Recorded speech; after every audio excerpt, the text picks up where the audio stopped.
What is happening out there, Rotoscouts baseball fans? Good to see you guys. I just scared Joker. I think he was napping under the desk. He just went bolting out of the room. Well, bolting relative for a 13-and-a-half-year-old dog with some arthritic legs, but he's out of here. I'm sure he'll be back in the next couple of minutes. Hopefully, guys' day's going pretty well. 3 o'clock start today, a couple of minutes after. Just ran a quick update on the run line so that we could get the most accurate info on what looks like an absolutely loaded 10-game slate. Should be a fun one to talk through. Should be a fun one to play. Really enjoyed last night's slate. I enjoyed the heck out of yesterday's show, going through the 7-game, 6-game slates from site to site and kind of taking our time with it. We've got enough time to get through this one, kind of similar type pace, do a nice detailed plunge. Certainly can't call it a deep dive around here, but it's a detailed plunge into a 10-game slate with a lot of pitching options, but also some major launching pads as far as offense goes. So this looks like a really fun one.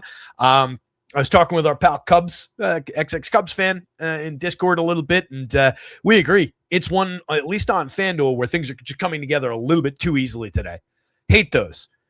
I like the challenge. I like to struggle to build a lineup that I like, something that looks good. I hate these ones where it comes together. It's loaded with 9 stars up and down. And you got the best pitcher, and you still got like $2,000 to spend. You can one-off somebody and change your lineup, get away from correlation, but it's a mess. FanDuel needs to fix their pricing. But it makes for fun slates, good setups. Should see some total wild card lineups come through. Anybody hits? I know we had some good results posted in Discord yesterday. Bunch of finishes, and I think somebody came close to taking down the big single entry on DraftKings. Had some good results, a few $100 here, a few $100 there for some of the guys. So hopefully that was you out there. Congrats to all the people who won. Everybody who waited out the Chicago-LA game, the White Sox and Angels game, got at least decently well rewarded with some action in that one on both sides like we talked about. Twins, those pesky Twins really kind of bent the slate, though, to their will with all that home run upside. We did talk about basically all the guys who went off. Cody Clemens, Byron Buxton, Ryan Jeffers we called out as a potentially interesting DK one-off catcher. But I don't know, maybe we had him down the board a little too far. They were like mid-board stacks-wise yesterday. That one got away from us a little bit. I had some of them in my top-rated lineups, but I didn't end up playing enough of them. I had a Clemens one-off in one. I don't know that I had any other Twins, but one of those days for that one. They've done that several times this season. Kind of an annoying team that way, but they're loaded with power. That's going to happen throughout the year. But enough talking about yesterday. Hey, Cujo, what's going on, buddy? Cujo says, hope everyone's afternoon is going well. Hope yours is too, pal. Cujo, always the first one in the room. Love it. Stephen B's here. Knocking stuff over. Stephen B, that looks like that's an Eagles logo, right? In your handle? You a Phillies fan as well? Phil's clipped the manager, Donnie Baseball, taking over in Philadelphia for the Phillies. I did not realize that Donnie Baseball's son is the GM of the Phillies. This is the first father-son pairing GM manager in either direction in baseball history. Kind of interesting. Also thought it was somewhat amusing that he offered Cora the job before he offered it to his dad, who was already their bench coach. But Donnie Baseball's taking over. Should be fun. Anyway, handful of people here. We got a quorum, so let's kind of dive into this thing. There's your runs board, freshly updated. Still got the copy-paste highlighting on that column. So you can see we don't actually have a team over 5. The Dodgers were over 5 a little bit earlier in the day, but that came down by half a run, so they came down under the 5-run mark. But several teams in the upper 4s and a handful of teams in the mid to playable 4s. And then we're just picking and choosing some spots with maybe good squads, like the Red Sox. You can obviously get a couple of decent bats. The Blue Jays, same story. The Mets are one of the prime teams of the day. Braves kind of in the middle of the board at 4.44 implied, look pretty good. But on the other side of that one, the Tigers are not uninteresting going up against Martin Perez in that spot. So the 4.15 implied total for Detroit maybe gets a little sneaky with some of the home run upside that they've got in that lineup. The Brewers and the Diamondbacks are always frisky on both sides, low totals in that game. So there's a lot of directions to go for like secondary stacking, for maybe grabbing some interesting one-offs. Stephen B said just football. All right. Who's your baseball team, Stephen B? I'm not sure. It's tough to keep track of everybody's different team affiliations. Some of you guys I know. Some of you guys put it in your screen names. Makes it easier. But who's your baseball team? Mine's the Yankees, as everybody, I think, pretty much knows. Yanks, straight line. Yanks, Knicks, Giants, Rangers. You see a lot of that. You see a lot of that setup. And then on the other side, Mets, Jets, not necessarily Nets, because the Nets are just never good. Nobody really liked the Nets ever, even people from Jersey. But Devils certainly goes pretty well with that Mets and Jets. That just tends to be a thing. Islanders is the other one. They tend not to be Rangers fans. I was walking in Yankee Stadium, the game I went to a few weeks ago with my Giants hat. You guys have seen it, the dirty blue Giants hat with the New York Giants logo on it. And some idiot Yankees fan started yelling at me about the Mets. He's like, oh, look at the Mets fan. Hey, where you going, Mets fan? Too much of a pussy to stand up and talk to me, man. For one, no. For two, it's a Giants hat. They don't even, the logos look nothing alike. The colors aren't even the same color blue. Bizarre. People are dumb. Anywho, let's dive into this one, huh? Pretty even up game with a 7.5 run total in Toronto. That's a really interesting matchup of two young aces, and we might see this one again and again for the next decade or so. It's Peyton Tolley going for the Red Sox. Trey Savage making his first start of the season for the Blue Jays. He stretched out a little bit over 4 outings in the minors, but this will be his first outing in the show. Kid obviously tore it up down the stretch, but two very talented young pitchers. 3.75, 3.83 implied totals for those two. Middle of the board type American League East offenses. The Nationals are throwing Zach Littell at the Mets, and we thank them for that. Even though the Mets are struggling, even though it's just an 8-run total, the Mets are taking a nice chunk of it, 4.61 with a ton of power showing. Littell's been a mess to start the season.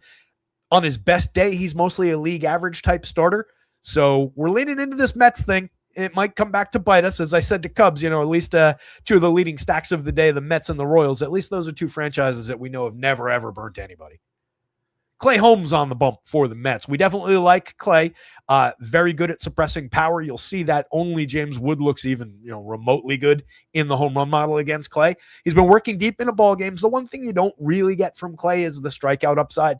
3 strikeouts last time, 4 the start before. It's 3-4, 3-4, and then 5 in his first outing so far this season. It's about who he is. But you do get depth. You do get a very good shot at a win bonus, pretty good shot at a quality start bonus as well on the FanDuel slate, where that's probably going to be pretty important today. So Clay's on the board. Tigers and the Braves, as mentioned, this is a playable spot, probably on both sides offensively. I am not completely uninterested in Casey Mize on the mound for the Tigers. It's just a good starter. 7 strikeouts in each of his last 2. He's gone 6. He went 6 last time out, 6 2/3 of the start before that. 1 combined earned run and 6 combined hits to the Brewers and the Red Sox over those 2 starts. He's been pretty effective outside of his second start of the year against the Twins. So it's a pitcher we like. Former top draft pick. Broke out a little bit, kind of reclaimed his career a little bit last year, and so far this year off to an even stronger start. So we're always interested in Casey's going up against a Braves team that does have some strikeout there, but the Braves have been on absolute fire to start the season. They're pulling a mid-4s implied total. They've got all the power in the world showing on the board. So at best, a both-sided situation where for every Casey Mize share I have, I probably want a Brave stack in along with it. Or another lineup, a hedge stack. Martin Perez on the mound for the Braves. On the other hand, you can definitely fire some Tiger stacks at him.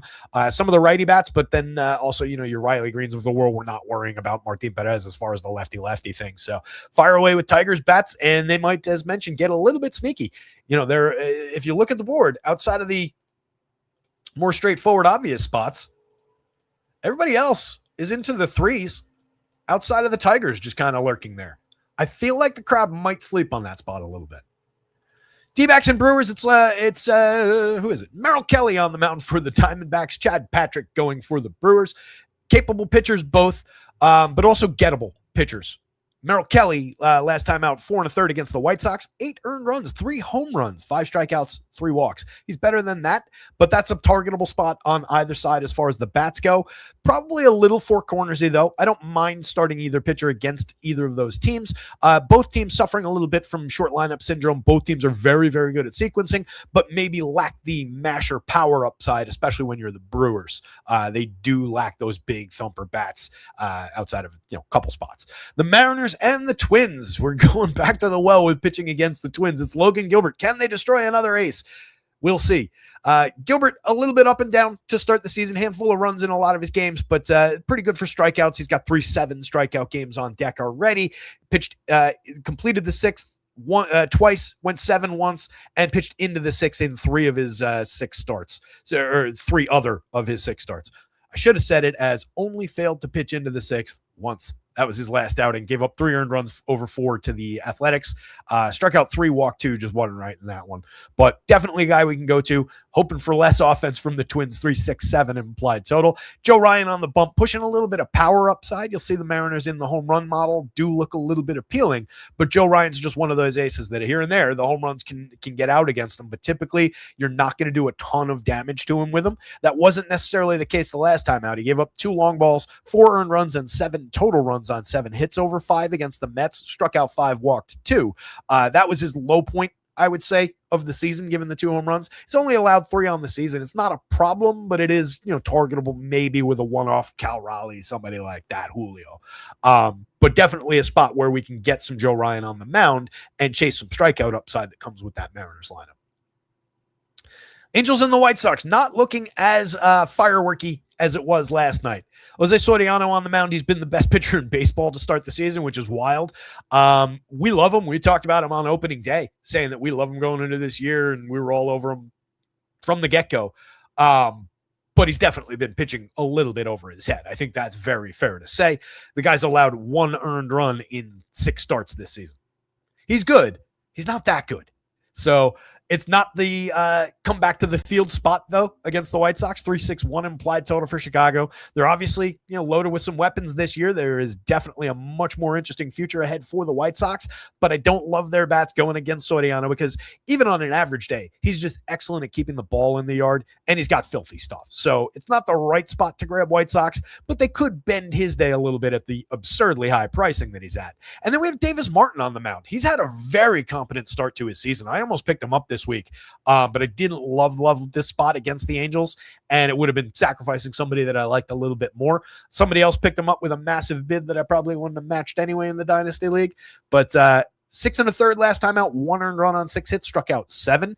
Uncharacteristically high strikeout total for him. He struck out 4 the start before that, 1 earned run on 3 hits over 7. Went 7 the start before that, went 6 the start before that one.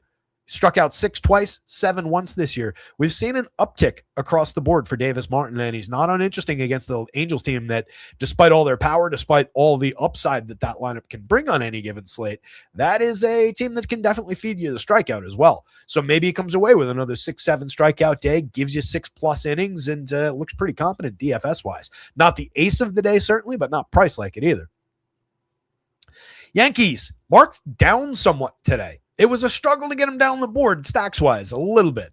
3.91 implied total. Obviously, when we see the Yankees sub-4, we know something's up on the mound, and that something is the best pitcher of his generation. Jacob deGrom is on the mound for the Rangers today, so doing deGrom kind of things to the Yanks. There is still a little bit of power showing for the Yankees against. deGrom's given up a home run in each of his 5 starts, except for 1, so 4 of his 5 starts.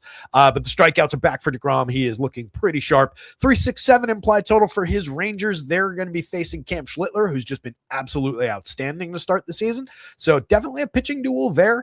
You could see either one of those teams go off. Obviously, the Yankees would be the more likely of the 2 teams, even with deGrom on the mound. You get some Yankees upside once they get to the bullpen after deGrom comes out of the game after probably just 6 innings, maybe 5 and change, depending on how things are going. But we don't want to really, I don't think, overload lineups with pricey Yankees just to chase the 3 innings at the end of the game. Seems less than likely. 2 solid totals for the Cubbies and the Padres. That's an interesting game. It's Edward Cabrera on the mound for the Cubs. We do like Cabrera. It's not a great target for him, and he's been a little bit erratic this year. He's getting away with it. 2.73 ERA, but he's got a full run higher expected ERA at 3.73 or 3.72, and his xFIP is even higher, a half a run higher than that at 4.22. So the walks will probably bite him at some point. It's a fairly low strikeout Padres team. There are probably different directions to go, but Cabrera projects out for a perfectly fine start. Walker Buehler, on the other hand, looking like a target for Cubs bats to me. 4.39 implied total for the Cubbies, 4.20 on the Padres side. That is a competent lineup. Hey, how about Manny Machado last night? He didn't homer, but he put up a nice fantasy score. I think he had 3 hits, 3 extra base hits, and pretty solid score. So hopefully that gets the engine turned over for our guy, Manny Machado. Don't think he's done. The big game of the day is this one in the launching pad out in Sacramento. 9.5 run total. You can see that's a full run higher than any other game on the slate and a full 2 runs higher than most of the games on the slate. Your average We should probably put the average like down here somewhere just for the day, for every day. Your average is an 8-run total, so it's a run and a half higher than the average. 4.83 implied on the Royal side. They look fantastic. They're going up against Aaron Savali. The Athletics also look very, very good. 4.78 implied total for them. They're going up against Chris Bubic, who is a slightly more talented pitcher than Aaron Savali. He's also left-handed, which does have a little bit of an impact on some of the lefty bats for the Athletics, but they've got major right-handed power upside. They're getting Brent Rooker back in the lineup. So fire away. Either side of that one, we're just looking offense there. I don't think we want anything to do with pitching in that ballpark. Pretty much full stop. And then we round things off with another Marlins and Dodgers game. It's Shohei Ohtani on the bump. Ohtani is not going to be in the lineup tonight. That was discussed yesterday as a possibility, and it looks like that's going forward. It's not confirmed yet, but odds are he's not going to be in the lineup. 286 implied total on the Marlins side with Ohtani on the mound. He's looking great. One of the top rated pitchers of the day. Dodgers still pulling a 4.75 implied total, looking like the Dodgers against Jansen Junk. Scroll back up to the top of that.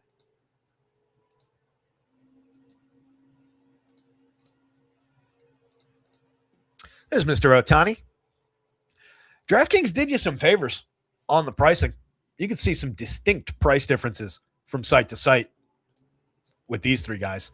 These are not crazy cheap by any means, but 8,600 is pretty generous on a guy who's pitching as lights out as Soriano has been against a team like the White Sox. So that's an absolute bargain. 10.5 is not unfair for Ohtani against the Marlins. 88 is a bargain for Logie Gilbies. 9,000 on DeGrom is not bad, but he's facing the Yankees. Got some options to put the aces together. 95 on Cam Schlittler as well. Those aren't terrible prices. You can see how much higher FanDuel has it relative to the FanDuel cap, except for Logan Gilbert. And I consider that Gilbert spot kind of a bargain on the FanDuel slate. Lot to work with. Bunch of guys projected over 30, over 15, 18 on the DraftKings slate. I think there's a real appeal to going 1-2 or 1-2 or 1-2 if you can get there. Those aren't unreachable prices, especially if you're putting Gilbert and Soriano together. It's probably going to be pretty popular pairings, though. Obviously, you get more purchasing power if you go to, like a Soriano and Savage, Soriano and roll the dice a little bit on ECAB, 8,200 on Joe Ryan against the strikeout-friendly Mariners team. A lot of good combinations if you dip out of these top, let's call that a tier. Right? You grab one of those guys and then a guy from, I'd say about that as a tier, but I would also kind of include Clay Holmes in it, maybe Casey Mize in it, just trying to duck around Chris Bubic in the launching pad and probably duck around Merrill Kelly. He's capable of doing a little bit better than what his median projections are there for the money. So it's not unfair, but I would probably lump Kelly more in with the bargain bin than I would with the middle tier. But there's a solid and pretty distinct top, middle, bottom today, where yesterday we were dealing with like one guy in the middle and he did not come through at all. He got obliterated by the Twins. That was Louis Castillo. On FanDuel, it's so easy to reach the 11-3 for Jose Soriano. I was telling Cubs, I built a lineup with the two teams that I had targeted for stacking all morning long, used their best players, got to Soriano, and had like 1,600 left over. So I swapped out one of the players for a better one-off. But you don't have to do that. And you're taking yourself away from the guys, as Cubs and I were talking about, the guys that tend to win you the tournaments. The lower owned, fourth man into a stack for correlated scoring who goes out and hits a big home run or scores a big run and goes 3 for 5 and has a nice day. So it's not always the best thing in the world to have it be that easy to reach the pitching, to have it be that easy to put together anything that you want. This is why I'm complaining so much about FanDuel pricing. So pick your poison on FanDuel. You can use any of those top guys pretty easily. I imagine, I haven't tried to put it together, but I imagine Logan Gilbert with every single star on the board is probably a possibility. So plenty to work with over there. I don't dislike this spot on either side, but I like it a lot better at the DraftKings price. Just again, Joe Ryan, a little bit less than, I would say, those four. It's not like Cam Schlittler's not fantastic and been fantastic. I just didn't want to lump him in with those top four more somewhat proven guys yet. But Joe Ryan, I think a slight tick less than those guys and has a little bit of power showing against. So I'm a little bit skeptical on that 93 price. The 82 is absolutely fine for that. Cabrera's just got to wrangle his stuff, manage the walks a little bit. The strikeout stuff is there for the most part, but they're down so far this year. He's pitched a little over his head in terms of the ERA against the xFIP numbers. 89, it's kind of the same thing as Joe Ryan. I don't love the 89 on FanDuel. Fine with the 75 on DraftKings. Any potential struggles are priced into that at 7,500. So perfectly usable over there. Not necessarily a reliable spot, but probably also going to be lower owned for his talent than a lot of other guys on the board. Two future aces right here. Either one of those guys on DK, absolutely. Peyton Toley to be 9,800 against that Blue Jays team. Yeah, we did just see Ranger go out and light that team up. What did he strike out 10 yesterday? That was another surprise. I did not see that one coming from Ranger. Toley's a much better, potentially, Ranger again, more proven. But Toley's got more talent than Ranger on the mound. Strikeout upside should be there, but it's not a great target for the young pitcher. I don't love that price. 81, perfectly fine on DraftKings. They didn't do that with Savage in his first start here. Obviously, the 78 on DK, though, works a little bit better than the 83, but you've got so much money to spend on FanDuel, that doesn't matter. I'm just going around Bubich here. I'd rather have A's bats. It wouldn't knock me out of my chair if he had a competent start there, but at least a few runs of damage are probably going to be in the mix. Kelly's just kind of scuffling along, and that is a capable enough Brewers squad. Clay, as mentioned, just not a ton of strikeout upside that comes with that. Same thing's true of Mize. I already talked about the pricing with Mize. Definitely more appealing on DK. Don't love that, but Chad Patrick is more talented than those prices, and that is awfully cheap. I just don't think we need it. He's in the mix on DK as your SP2 from the bargain bin a little bit. If somehow you manage to need a $7,400 pitcher on FanDuel, that's not the worst option in the world. We'll talk about him or Merrill Kelly on FanDuel, I think, when we get to that game, because those are two of the uniquely cheap pitchers on the FanDuel slate who are at all competent, at all likely to give you anything. Davis Martin, not a no, 7,300 anyway. 9,600, reactionary pricing on FanDuel. By the way, 9,300 in that launching pad for Aaron Savali. What in the hell are we doing? 6,400 on DraftKings is correct for Aaron Savali in that ballpark. This is stupid. Even on a day where you can reach any price you want on the mound, to have Aaron Savali in that ballpark at that price, what are we doing? What are we doing? Littell, no, I'm taking Mets against. Martin Perez, I'm taking Tigers against. Jansen Junk, Dodgers against. Walker Buehler, certainly. Cubs against. I will point out that Littell, 5,500 is uniquely cheap on DraftKings on this slate. He's been garbage to start the season.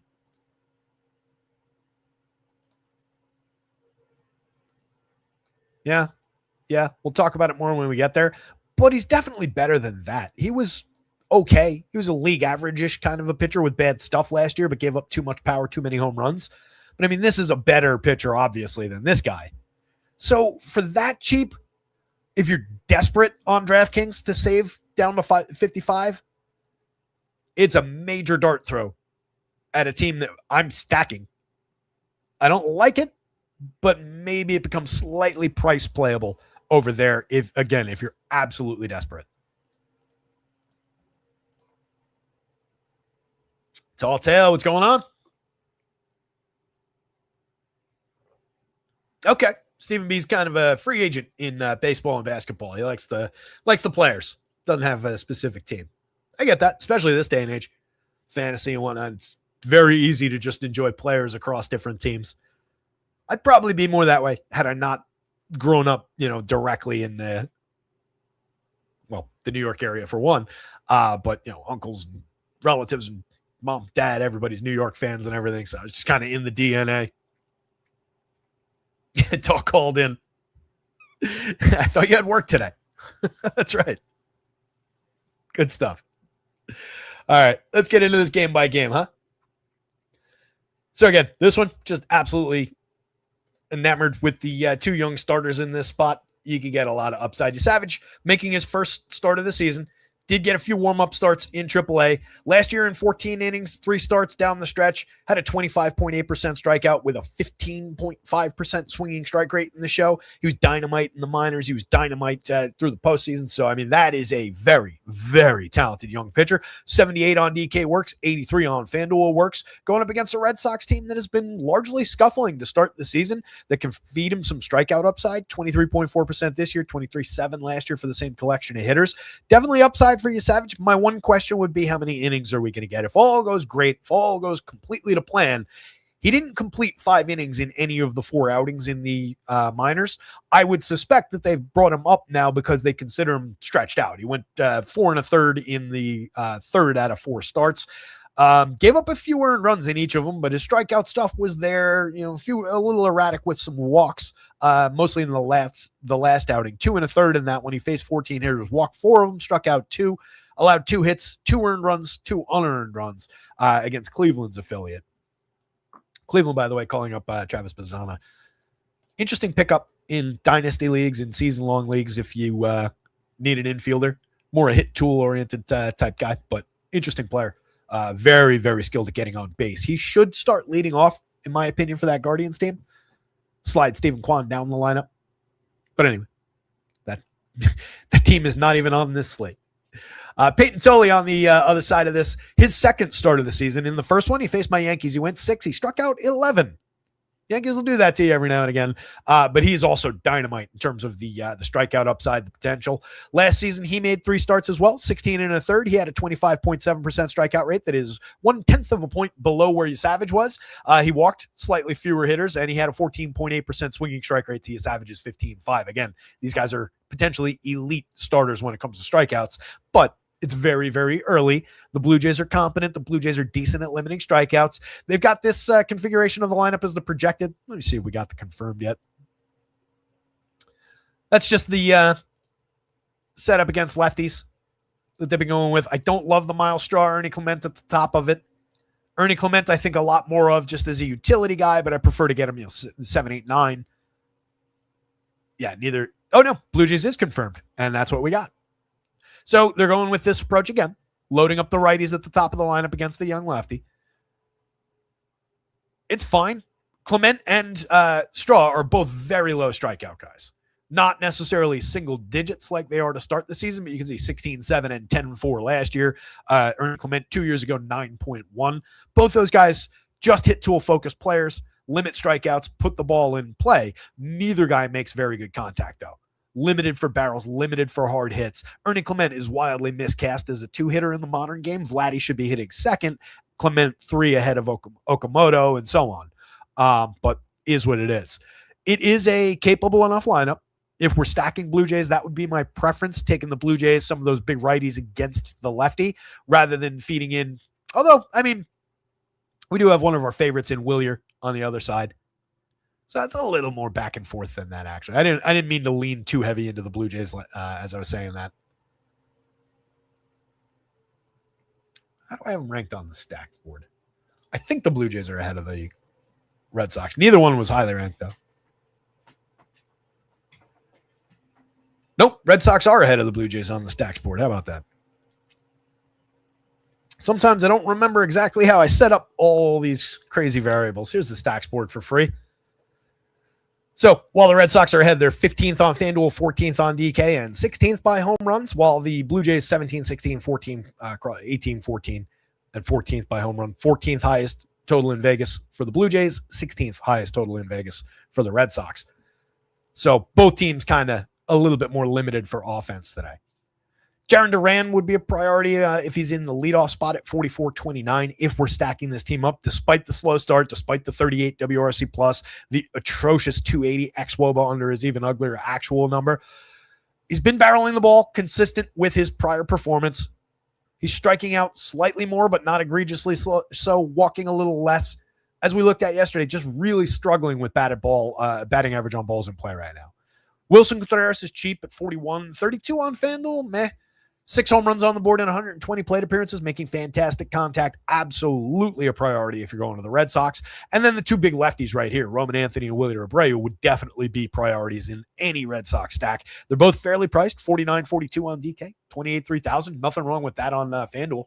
Roman Anthony off to a really slow start against expectations. He is getting on at a 358 clip still, has a 351 xWOB under the 314 actual, but a 91 WRC plus, pretty limited slash line so far outside of the on base. That's coming directly from the 17% walk rate, but some of that is commensurate with who he is. The contact is down pretty significantly, but these are still very, very good contact numbers. So I expect he comes back to approaching this level, probably not all the way back to a 60% hard hit rate, but a 13 to 15% barrel rate is in the cards, a significant walk rate. He's going to get better than this as time goes on. Big lefty bat to throw at a young, still developing righty who with tons and tons of talent. Joker. 1 second. Joker. Hey, stop doing that. He's chewing on his paw, which I don't want him to do anyway, but he's also making this weird exhaling noise through his nose as he's doing it. It's really irritating. Don't do that. You won't chew on your paw. You won't be able to go for a walk later. Good boy. Anyway. So Willie, you definitely want to fire. 42, 3,000. Those are fair prices for a guy with as much power against a righty as he brings to the plate.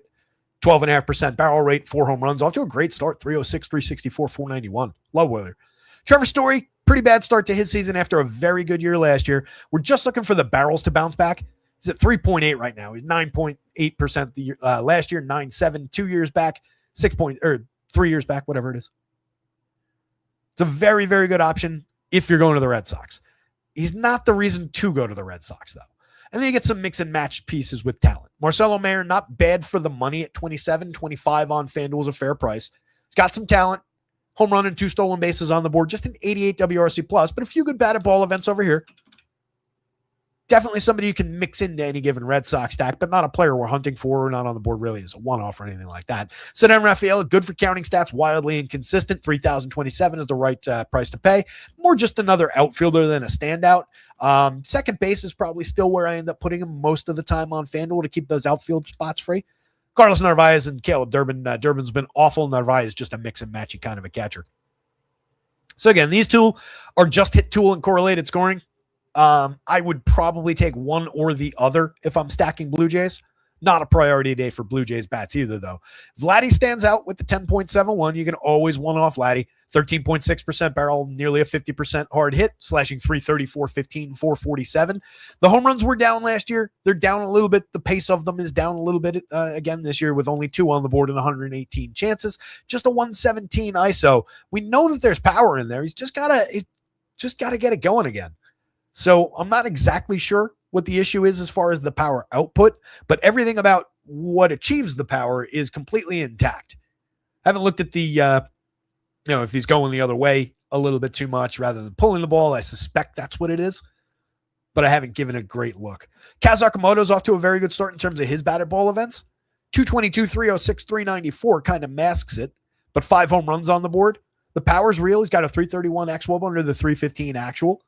Give him a minute to, fully catch up to major league pitching. Striking out a little bit too much right now, but drawing his walks. So it's keeping him consistent, keeping him on the board for scoring, and the power is very real. It's another guy with a ton of experience in NPB ball. Dalton Varsho, lefty bat, you're just looking to collide with one and get over the fence. He's got 3 on the season, but kind of a mixed bag of at the plate at best. I've already talked a bunch about Eloy Jimenez since he rejoined the league. Nice to see him back. 27-25 totally works. Slashing 321, 375, 321 over 32 plate appearances. Eloy Jimenez, only 1 bad season. The rest of it was just missed time. Guy can still hit. I'm not sure how much power is still in there, but I really want to find out. I just don't want to go to him too much in this spot, but that is a big right-handed bat. So if we're going to Blue Jays, I would call him pretty high priority.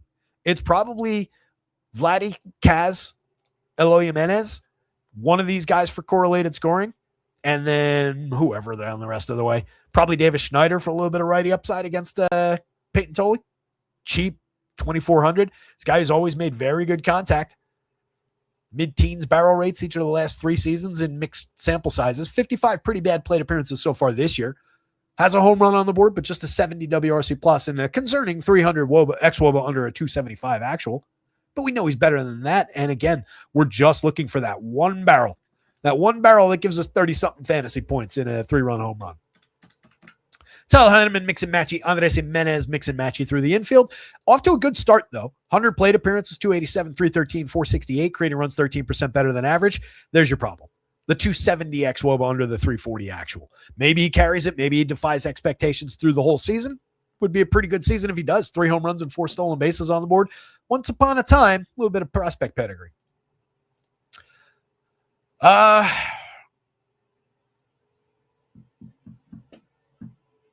You Savage, Tolley, Red Sox, Blue Jays. Pitching above hitting.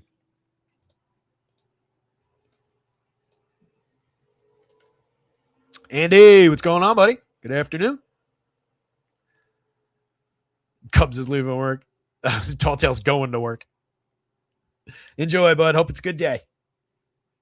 Nats pulling a 3.48 implied against Clay Holmes. I really like Clay Holmes. He's not a big-time strikeout pitcher. He's a better real-life starter than he is DFS starter, but he's fairly priced. Even with the lack of strikeout, 15.8% strikeout rate is nothing to write home about. He's walking too many against that, only a 7.5 strikeout minus walk rate. All the things I talk about, all the things I care about, I know kind of work against Clay Holmes a little bit. But he's very, very good at keeping the ball down. He's a very good run limiter. 2.1 ERA, but a 4.16 xFIP, 4.38 SIERA. It's more accurately high threes to a 4 ERA when it's all said and done, most likely. But it wouldn't knock me out of my chair if Clay defied that, ended up in the 3.2 something type ERA territory for the season. Slightly substandard stuff, but excellent location plus, pitching plus. And again, just the ability to clip home run power. Only James Wood is even halfway to the magic number. Most of these guys not even halfway to that against Clay. 2.50% home run rate on the year. That comes with a little bit of a hard hit, but no barrels to speak of. 88.7 miles an hour of exit velo and only a 4-degree average launch. Last season, it was pretty similar. 4.4-degree average launch, similar hard hit, slightly higher average exit velo by a full mile an hour. 1.98% home runs. So little happenstance back and forth in the difference between those, but that is elite ability to keep the ball in the yard, which goes a long way toward limiting this Nationals team. 21% strikeout rate. It's not a great strikeout target, but that's something we care about a little bit less with Clay anyway. So perfectly fine to use at 79 on DK. 81 on FanDuel, given the shot at the quality start. The thing about that is you need him to be good enough, book the win, book the quality start, and probably also find 1 or 2 additional strikeouts along the way over like 7 innings to compete fully with so many aces at the top of the board, even with the price difference. He needs to still cover a little bit of ground for you that's not made up just purely by the price. Unless you absolutely, of course, drill the bat. If you get a 50-point bat out of that price difference, then sure, you're fine. But Clay's usable on either side at worst. Zach Littell, on the other hand, you're just rolling that 5,500 again as a desperation move on DraftKings. And I really don't think it works out for you. I am very interested in Mets bats. The home run pick of the day comes from the New York Mets today. Dicey as that proposition might be. If we're looking at the Nationals bats before we get into the team we want to go to, Wood would be a priority, 6,000, 4,400. But again, diminished capacity for home run, or diminished projection, I should say, for home run, not diminished capacity necessarily, because you got a 30% barrel rate, 64% hard hit on the season. Probably won't stay at that elevated a territory, but something like last year, something like the year before, definitely in the cards. I would say the barrels probably land in the 15, 16 range, hard hits in the mid-50s. Pretty damn good. He's got 10 home runs, one of the major league leaders. It's what Murakami has 12, Judge has 11, 10 for Wood, a couple guys I think with 10. Pretty damn good. Dallin Lyle, frisky player, 3 home runs on the board, 278, 346, 417, creating runs 14% better than average. Definitely would be in a lineup. Now I'm occupying 2 outfield spots against a pitcher I don't really want to target though. Brady House, more mix and matchy. 3 home runs on the board, but only an 83 WRC plus, a concerning 294 WOBA, 300 X WOBA. Has made some pretty good contact. A few good batted ball events in here. That's what we'd be hunting for. But again, Clay might let you hit the ball hard, but it's most likely going to be line drive, ground ball type trajectory. CJ's a priority, but 55 now. So now I'm spending quite a bit of money I've occupied 2 of my outfield spots and a shortstop, even if I'm only 3-manning this, and I'm spending $5,200 a piece, $5,300 a piece to target Clay Holmes. I don't love that. Abrams is very capable, though. Solid barrel rate this season. It's up significantly from last year, but I think that's a sign of growth, more than anything else. It probably comes down from 12 and change and sits in the, the 10s, but I wouldn't be shocked by a double-digit barrel rate out of CJ Abrams for the season. Low strikeout, solid walk rate this year. Another place where he's made some noteworthy improvements in the small sample of 118 plate appearances. 7 homers, 5 steals on the board, a 147 WRC plus. Abrams and Wood are your go-to guys. Maybe it's a 2-man for very expensive options that shouldn't be all that popular today. Jacob Young, Jose Tena, Nasim Nunez, Luis Garcia Jr., and Gilbert Ruiz as we go down the lineup, mostly mix and matchy. You do have the Major League, at least the last I checked, stolen base leader in Nunez. He's got 13 on the season. He's also only getting on at a 299 clip and right at the Mendoza line over 99 plate appearances. None of his hit tool, none of his ability to reach first base has really translated yet to barrel a ball this season. He's an interesting enough player for the bonus, for the correlated scoring, but he's not on base nearly consistently enough. Switch hitter keeps him in the lineup. Excellent defense keeps him in the lineup. Luis Garcia at first base is a no. I'd prefer him at second base. He's one of the best options from down there, though. 253, 281, 363 start to his year. A 324 xWOBA under that atrocious 285 to start the season shows where the talent is. Last season, a 339 xWOBA under a 300 actual, 16 homers, 14 steals. It's a capable enough player. I just don't like the first base positioning on him. Tena, Kiebert, more mix and matching. Kiebert's always good for bat on ball, but that's all he gives you. It doesn't turn into anything. 200, 226, 340. And the New York Mets. For those looking to stack the Mets with a team like the Royals, which is definitely in play for me, I do think it helps, at least FanDuel-wise, and it helps your decision-making process on DraftKings that we don't actually have Francisco Lindor in here. So you don't have the conflict between him and Bobby Witt. And those two teams kind of do fit well together. The Mets also kind of should fit well together, or at least well enough with the A's, if you're just looking to put them together with that launching pad game at the end of the night. So I do like that setup. 461 implied total is one of the higher marks on the board. And again, Littell's just been awful. He's allowing a 14.9% barrel, 93.4 miles an hour of exit velo, 17-degree average launch. So the ball's in the air at those bases, 46.8% hard hit while striking out just 12.8%, a 6.4% swinging strike rate. He's pitched to a 7.56 ERA. That's obviously way inflated, but only by like 2 runs, 5.30 xFIP, 5.10 SIERA, 1.68 whip. Way too many guys on base when he's doing all this. It's just bad. 9.4% home run rate in the small sample. He's obviously better than that. But remember, when I showed you the numbers from last year, his big problem was with power. 4.74% home run rate in a full sample. That's a full season, 32 starts, 186 and 2/3. Also, 17% strikeout. He was much better at limiting walks. Pitched much better overall last year. That's why I think maybe you get a little bit of playability at 55 on DraftKings. But I am targeting this pitcher with Mets bats. So far this season, he gave up 4 home runs against the Braves over 6 innings in his last game. Struck out 1 and walked 2. 6 earned runs on 7 hits. Start before that against the Giants. 4 innings of 8-run ball, 11 hits allowed, 4 strikeouts. Good news, he only allowed 2 home runs in that game. Start before that one against the Brewers, he went 5. Only allowed 3 earned runs on 6 hits, but 3 earned runs came on 3 home runs. Struck out 3, walked 0. Managed to not allow a home run against the Cardinals. That was his best start of the year. 1 earned run on 4 hits over 5 innings. Faced 22 hitters. Struck out 6 and walked 3. By far the best start. First start of the year, he gave up 2 home runs. So multiple home runs in 3 of his 5 starts. No, excuse me, 4 of his 5 starts. I think we can target him. Bo Bichette in the leadoff role, 39-27. Slow start to Bo's season. I think it's more fair to focus on last year. Last year, 311. 357, 483. Nice bounce back for Bo that year. The year before, half a season, 225, 277, 322. Ouch. I don't think we're focusing too much on the slow start. I don't think that this 123 plate appearances means that he's actually this guy. We've seen too much of that guy to write off Bo Bichette in any way. Leadoff role on a team we want to get to in the confirmed lineup, hitting ahead of Juan Soto. It's a tremendous spot, and he's way more talented than 39-27. It's an absolute bargain, shortstop and third base eligible. Quite honestly, I'm looking to put Bo Bichette at third base most of the time on FanDuel where you have the option. He's just a third baseman on DraftKings. It's a shorter position than shortstop, so that leaves me the ability, third base for him, shortstop Bobby Witt in that specific lineup. Juan Soto at 57-36. Off to a Juan Soto kind of a start. Missed some time, 55 plate appearances. He's elite. You can see the 16.81 in the home run model. Absolute monster to throw at Zach Littell. In a world where I'm just picking like the best option of the day for the home run pick of the day every time, he would have been the pick of the day today. But obviously, I'm not just giving you the superstar day after day. It says that at the top of the home run column.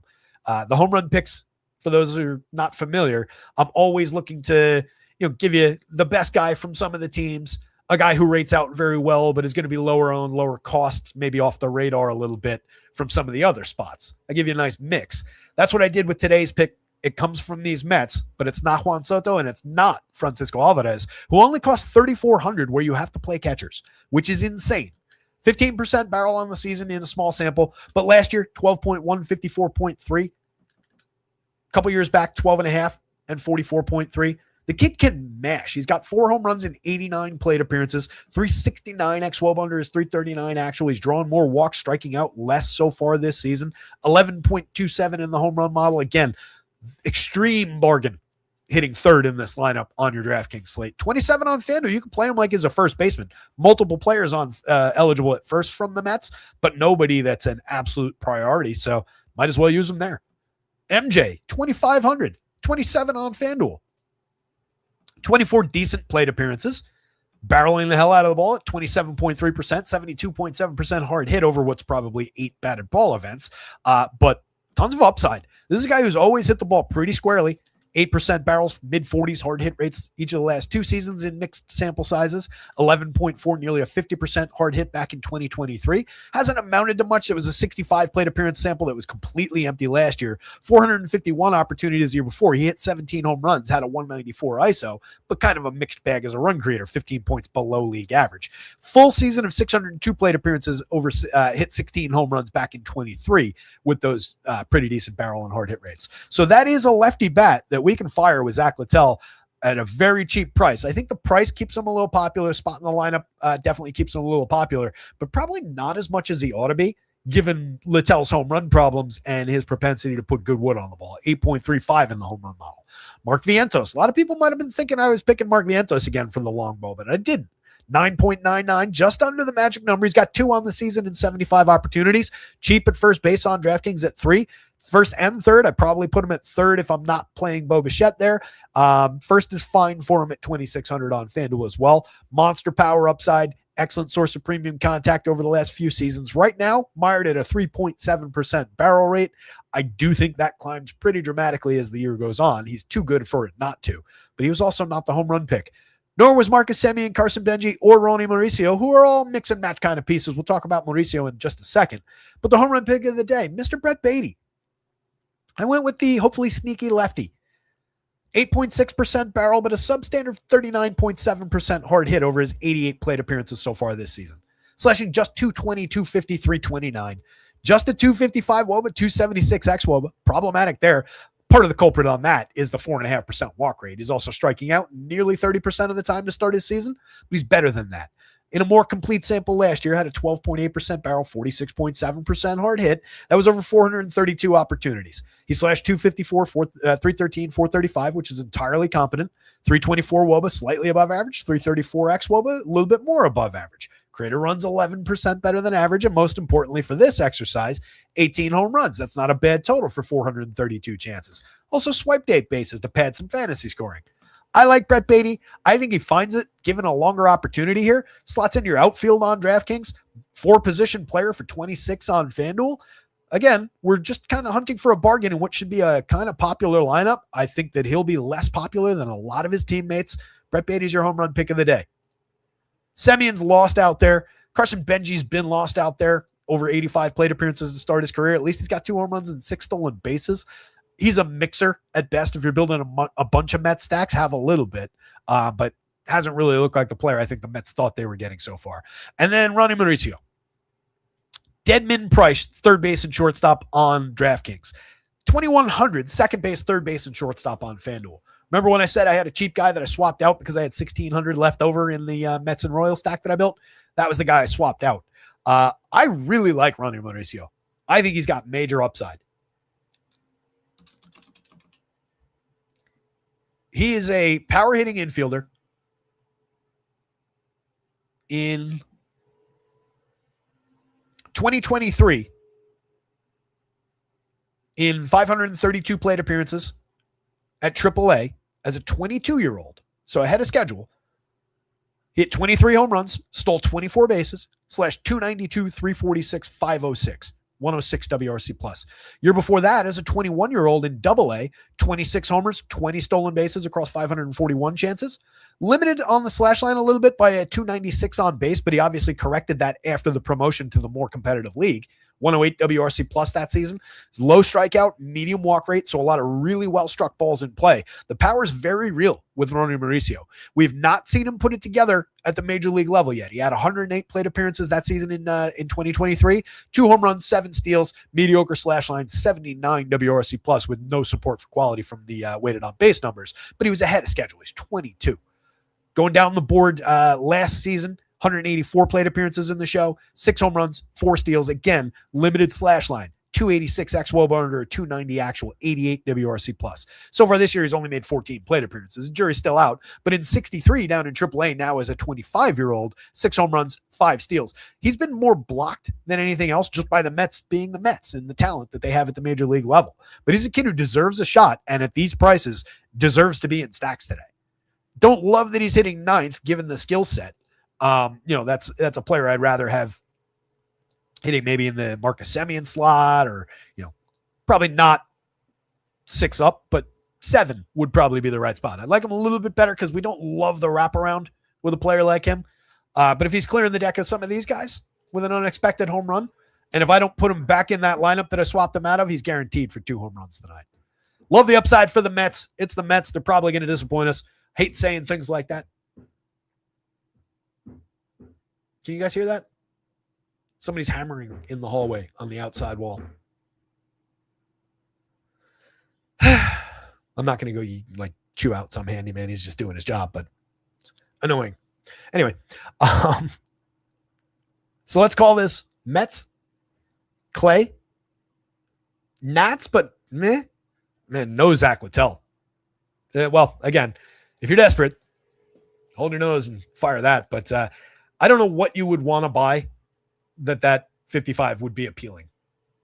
There's just not, is it Ohtani and Judge and everybody? Are we just, going all in like that? I don't think there's a stack that you can build that would require Zach Littell today.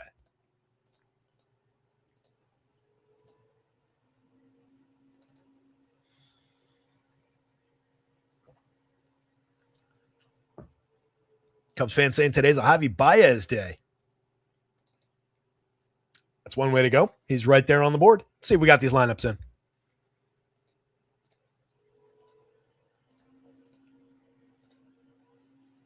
Well, we wait for that to finish. Let me not have 37 command prompt windows open here. A couple lineups came through.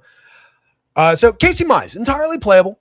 The Braves currently striking out at an 18.6% rate with this lineup, 19.5% last year, 21.6% for the guys who were in the league the year before that. There are some strikeout targets like Matt Olson, but we know that Matt Olson is absurdly good and has ludicrous power upside. So against a pitcher who's, typically middle of the board as far as strikeout rate goes, slight uptick for Casey Mize so far this year. I don't think it's the greatest spot in the world, but I also think that Casey Mize is talented enough to get through this Braves lineup, keep them down for 6 innings, and then hand off to the bullpen that blows the game for him and makes the Braves look good. 11.6% swinging, 27.4% strikeout rate on the season. Those are up from last year. Last year's 10.8% swinging, 22.2% strikeout. He had a good start to last season as well, and then kind of normalized back toward expectation for the full season. But again, this is a guy who was once upon a time taking 1-1. Right? Yeah, 1-1 in 2018. $7.5 million contract. So 91, not a terrible price to pay, but 77 is a lot more appealing. And we've got many more options that look better in better spots for the same money on FanDuel. So I think we probably weave around Casey Mize for the most part on FanDuel. If you're building 150, a handful is perfectly fine. On DraftKings, he's a bigger part of the slate, though. 77, not a bad price. Martin Perez, no thank you. 6,000 on DraftKings, not even at that price, I don't think. 75 on FanDuel. So far this season, a 2.70 ERA, sure, that's all well and good, but a 4.43 xFIP, a 4.56 Sierra, striking out 15% of opposing hitters. He's not really been giving up too much premium contact, but there's a few home runs against. 5.8% barrel, but it is a fly ball kind of trajectory. Last year, it was a 15% barrel, 15.1 degree average launch, just a 2.63% home run rate allowed in 10 starts, 56 innings. Moderately competent, but mostly based on luck. 3.54 ERA, but a 4.91 xFIP, 4.78 Sierra. Just not the spot I'm looking for. Maybe he takes a little bit away from the lefties, but probably not. Those are very, very talented lefties that he just doesn't have the stuff to beat. So I like the Tigers, as mentioned in the runs breakdown, that 4.15 on the Vegas board, I think maybe obscured a little bit as people fish around for options. People might think, I don't necessarily want to go Tigers against Perez. I think they're a potentially sneaky team. They've got enough power to work with. Riley Green just under the magic number. Torque on fire.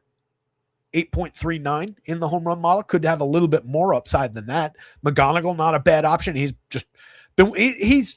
since arrival, 123 plate appearances, has literally been one of the best players in the league in his first 123 plate appearances. Creating runs 65% better than average, 419, 423 WOBA x WOBA. Pair of home runs, pair of steals, slashing 330, 423, 528. Kid's outrageous. Tremendous barrel rate. 12% strikeout against a 13% walk. He's just been absolutely as advertised. 48 on DraftKings is perfectly fine, arguably discounted. 33 on FanDuel, same deal. And you get another player with shortstop and third base, so I don't need to take another big shortstop off the board to get him. Third base is light this season, so that's a great spot to put him. Johnny Jones, if he's leading off at 25-23, more of a correlated scoring piece, but capable enough. A lot of strikeout, not enough walks so far this year. And last year in a mixed sample, it was 21.3, 12%. True's probably somewhere in between. A few barrels along the way, though. Solid last year. How many plate appearances was that? 150. 7 home runs, good slash line last year. 159 WRC play. That's a heck of 150 plate appearances, actually. Very cheap at the top of the Tigers lineup. Glaber at 38.29 is an excellent way to fill second base if you're playing Tigers. I know it sounds weird. He's got a limited power output this season. He's struggling with batting average on balls in play, just a 26.3% hard hit rate on the season as well. But what I love with Glaber is getting on at a 382 clip. 343 xWOB under the 335 actual. Those are above average numbers, and he's underperforming the expected mark. Still a 109 WRC plus. He's slashing 250, 382, 330. The power of the extra base hits have not been there, but we know he's got that upside. We know he's got more to give in the premium contact department. Not elite. He's never going back to the 30-plus home run guy. He's a different player than what was expected from him 7 years ago. But he's good, and people don't think he's good. I was having this discussion with my buddy Lou on the team that we co-own. He wants to drop Glaber and pick up Hae-Sung Kim from the Dodgers, who has had a perfectly fine 55 plate appearances, but he was bad over 100 and change last year. Hits at the bottom of a lineup as opposed to first, second consistently. Glaber scored 18 runs. He's one of his top 40 in runs scored. So those count for fantasy points as well. Nothing predictive about that. Nothing about him involved in that outside of the on base. Great piece for correlated scoring. Very affordable. Again, McGonigal's fantastic. Matt Vierling, if he's cleaning up 23-24, wouldn't stun me to see Spencer Torkelson in that spot or Dylan Dingler, quite honestly. But Vierling's a capable enough player. 61 pretty bad plate appearances this year. Last year, 100 pretty bad plate appearances. Year before, not bad. 257, 312, 423 over 567, a full season. He missed most of last year, has been in and out of the lineup to start this year. 108 WRC plus that season. Year before that, back all the way in 2023, 10 home runs, similar slash line, just a 99 WRC plus. He's a capable, not great player, but he's very cheap. Fills third base for cheap on FanDuel. He's a building block in this lineup, especially, depending on where he's hitting, but especially if he's up here. Dingler's got a ton of premium contact upside, a lot of power in that bat, 5 home runs. That's an affordable catcher at 45 on DK, 31 on FanDuel.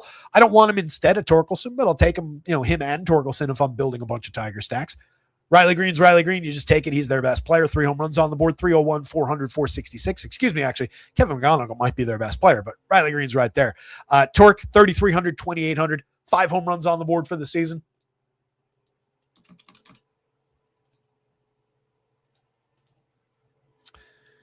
Those 5 home runs have come over the last 5 days. 1 a day for the last 5 days.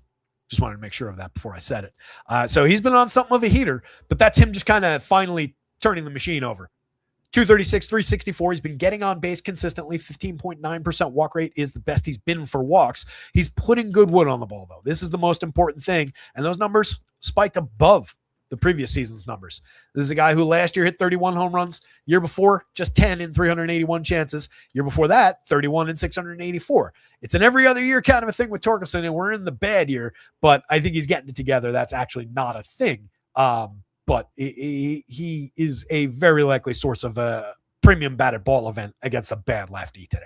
Whether it gets over the wall, who knows? But good option. Hee-Yu Lee, 2,000, 2,100. Stats aren't coming through. What's going on with him?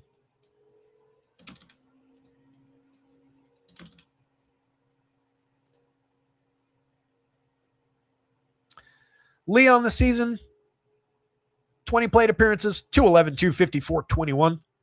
Has a 371 xWOBA, though, under his 293 actual. 81 WRC plus, 1 home run on the board. Mix and match piece at the absolute best, but very, very cheap. Dead min price, in fact. 21 at second base on FanDuel. And then Avi Baez. I don't necessarily want to call it Avi Baez day, but he'll be in the mix. He's very cheap at the bottom of the lineup. Probably want him in the outfield on DraftKings as opposed to shortstop. Probably want him at third base or the outfield on FanDuel for the money if I'm going there. 263, 288, 408 slash line, 305 WOBA, 297 xWOBA. Pair of home runs on the board. No real upside to speak of in terms of the batted ball events. It's Javi Baez. He's been mostly disinterested for years now.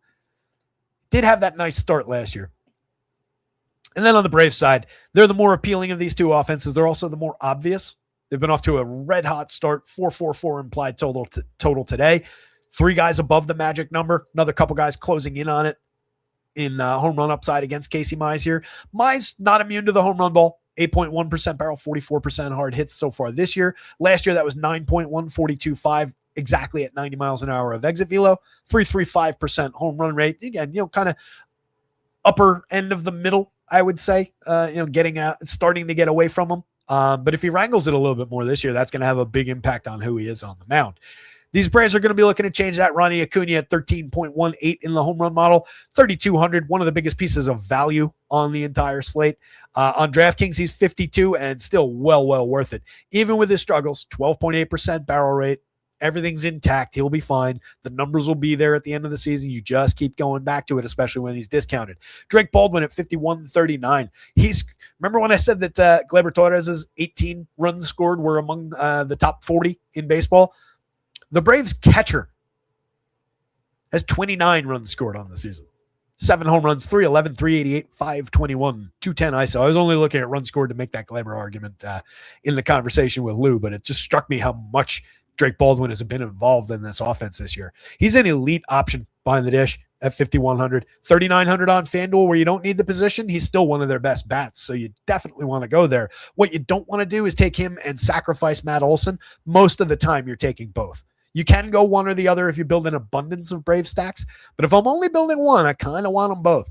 Ozzy Albies getting his talent back together, 316, 355, 491 start to his year, 5 home runs on the board. Olsen, by the way, has 8 home runs in an outrageously good start for him. 419 WOBA with a 385X underneath it. 167 WRC plus. It's right where we want to see Matty Olson. Michael Harris has been mashing. 6 home runs on the board. 100 plate appearances of quality for Michael Harris. It's easily the best 100 plate appearances he's had in recent memory. 19.5% barrel, 55.8% hard hit on the season, a 153 WRC plus, outrageous 458 xWOBA under the very good, their superstar level 398 actual. Maybe he's finally putting all those pieces together. He's had some great seasons. He went 2020 in a bad year last year. That is a more talented player than that, and maybe he's putting it together this season. Well worth the 34. 3,000 on FanDuel is not unfair either. Austin Riley's down to 4,000. 3,000 on FanDuel. 3 home runs. pretty ugly slash line so far. We just got to hope for the best. Keep our fingers crossed that the Austin Riley that we know is in there somewhere comes back to us. These are okay numbers for a guy who's not named Austin Riley and hits down lineup for cheap pricing, but he's this guy. That's who we want to see come back. Definitely in play, 10.30 in the home run model. We're not taking anything away from him just yet, even with a couple diminished seasons over the last couple. Dom Smith continuing to hit 349, 371, 571, who's been better than Dom Smith to start the season. Nobody in their right mind saw that one coming. Not me, not anybody. If you had a fantasy industry person out there saying that this is the year that Dom Smith breaks out, I tip my cap to them. They're better at this than I am. Mauricio Duvall, Mike Yastrzemski, mix and match pieces at the absolute worst. Those are two capable pieces down lineup. Yastrzemski off to a bad start, but we know there's left-handed pop in that bat. You can throw him at Casey Mize here if you're desperate for a cheap outfielder to round out a Brave stack. Not ideal in the wraparound sense. Dubon's probably your better option for that. Gets on base a little bit more consistently, especially so far this year. 106 pretty good plate appearances for Dubon, 94 pretty bad ones for Yaz. Either or, though. Braves bats, Tigers bats. Casey Mize on DraftKings. Casey Mize on FanDuel. No interest in Martin Perez.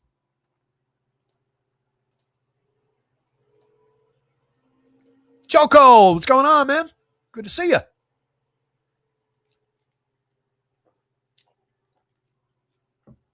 Cubs fan says, that's one way to go equals I'm not playing that loser in my lineups.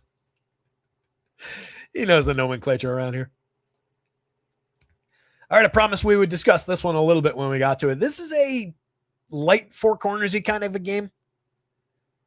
All right, Brewers more than capable run-churning machine given the on-base skills. We've talked about that a lot through the season. 4.23 implied against Merrill Kelly, who's been pretty rough to start his year over 2 starts, but is better than these numbers and was last year.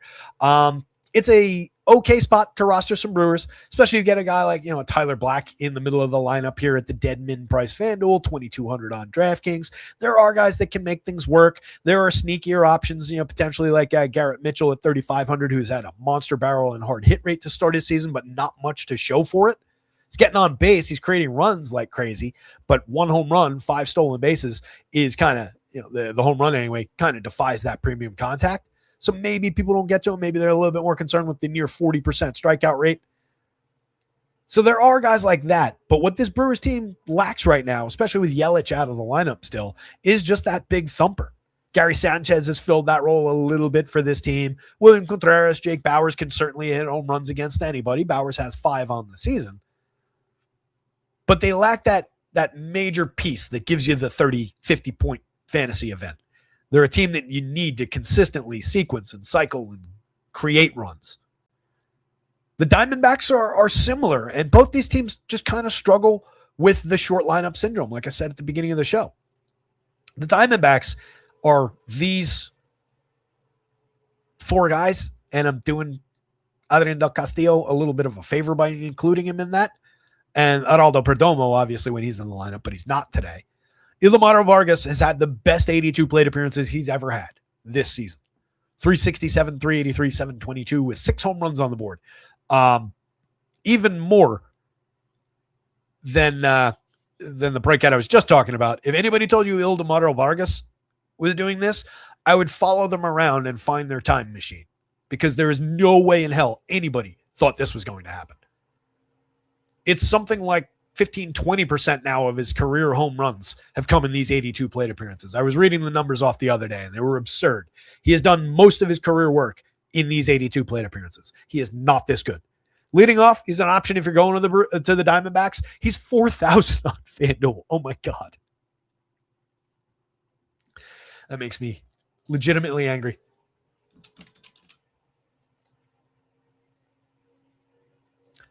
On a day where Ronald Acuna is 3,200, Ilomaro Vargas is 4,000.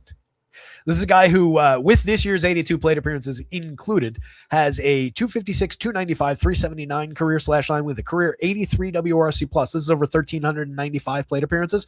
292 weighted on base with a 287 expected, 26 career home runs and 16 stolen bases. And I'll remind you that 6 of those 26 career home runs came in these 82 plate appearances. He doesn't strike out. He doesn't draw walks. He puts the ball in play, but he is a slap hitter.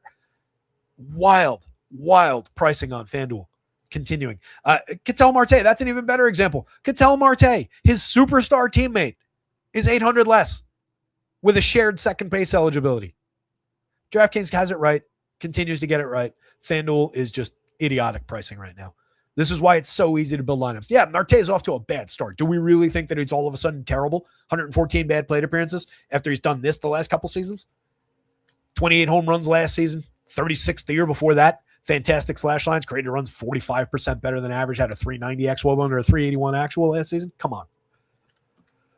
Corbin Carroll's a star.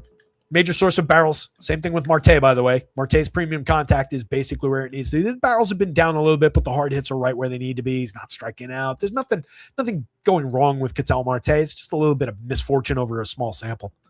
Lourdes Gurriel is a very good option in the outfield if you're going to this team already. Maybe not a reason to go to the Diamondbacks, but at 33, at 29, a little bit more than just another outfielder. So far, 26 pretty bad plate appearances to start his year, but that's a playable piece. Arenda Castillo is cheap. 3,600 a catch where you need it. I don't like the 3,200 on FanDuel where you don't need the position. Off to a pretty slow start, over 48 plate appearances. A little bit more ability than that. 4 home runs in 131 chances last year, but didn't really put the pieces together that season either. There is more talent in there, though. Jose Fernandez already starting to, kind of die on the vine as far as the premium contact goes. 46.6% hard hit is still holding strong because he got out to such a hot start. Just a 2.6% walk rate isn't keeping him on the base pass, but he does have a 359 on base percentage. So that tells us how much he's been succeeding just on BABIP. 3 home runs, 2 of those came in the same game, and then 1 other one. I don't think he's anywhere near what he, flashed for a moment, and I think we continue to trend downward. But if you're going to the Diamondbacks, he is playable. That said, third base on FanDuel is probably the only one of those 5 positions that I want him at. First base, shortstop on either side is really, you're filling it with not a great option. Alec Thomas, James McCann, mix and matchy type guys. Thomas, decent enough barrel and hard hit rates to get away with it if you're going to this team. And then Nolan Arenado. We've talked about it. He's slashing 286, 313, 440. He's hit 4 home runs. Little bit of a spike. 6.8% barrels, 24.7% hard hits. A 302 xWOBA under that 330 actual. Yeah, he's creating runs positively, 107 WRC plus. We'll give him a little bit of credit for those 96 plate appearances. Looking under the covers, that swing is just as long as it ever was. It's actually gotten slower, and the frequency with which he chalks up a fast swing has gotten lower. So everything that was bad about Nolan Arenado, everything that ruined his last year plus, has actually gotten worse under the covers. This is just a blip. He is not going to be good this year. You can play him. You can always throw that dart. He's going to be in the lineup. He's going to be affordable. Any given slate, he could give you a little bit of upside, but that is not a go-to option like it used to be. Brewers bats, Bryce Turang in the leadoff spot going up against Merrill Kelly. So, as mentioned, Kelly, nowhere near as bad a pitcher as the 9.31 ERA, the 6.02 xFIP in 2 starts this season. Last year, full season, 184 innings, 32 starts, 3.52 ERA with similar 3.81, 3.95 xFIP in Sierra. 22% strikeout against 6.4% walks. Perfectly solid. 9.2% barrel is a little higher than we want. A little bit too much premium contact going on at the 43.5, the 90.2 miles an hour of exit velo. Got away with it a little bit more last year than his start in 2 starts this year, but I expect we normalize giving him a little bit more of a fair shake. At 7, not a bad option as an SP2. 76 even on FanDuel. I would maybe, in a bunch of lineups, throw that dart a few times. That is uniquely cheap. But again, we don't need it on FanDuel with guys like Ketel Marte priced at 3,200. It's just not necessary. You can get to the best bats on FanDuel today without having to take that dip at pitcher. Brewers bats against pulling that mid-fours implied total. One of the friskier spots of the day that aren't the super obvious. I would say maybe like the Tigers. They could be a little bit sneakier than they ought to be. But I think I prefer the Tigers just because we've got 3 or 4 thumpers in that lineup where we kind of do lack it in the Brewers.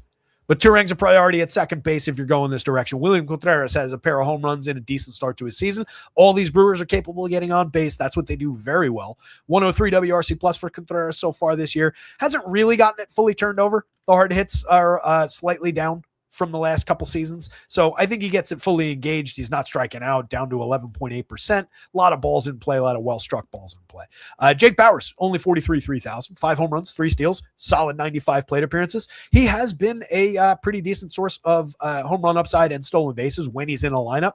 Last year in just 218 opportunities, 7 homers, 8 steals. Year before in 346, hit a dozen home runs, stole 13 bases. Not bad. It's just that he also hit 199 that year, sub Mendoza, but we don't really care. Just take the counting stats.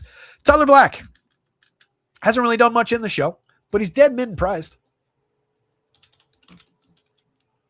Every time I hear his name, I hear the old Simpsons episode where they go off to camp and the guy replaces the recording of the evil camp counselor, replaces the recording of Krusty the Clown saying, "And now my good friend," whatever it was, and his voice going, "Mr. Black," cutting it in.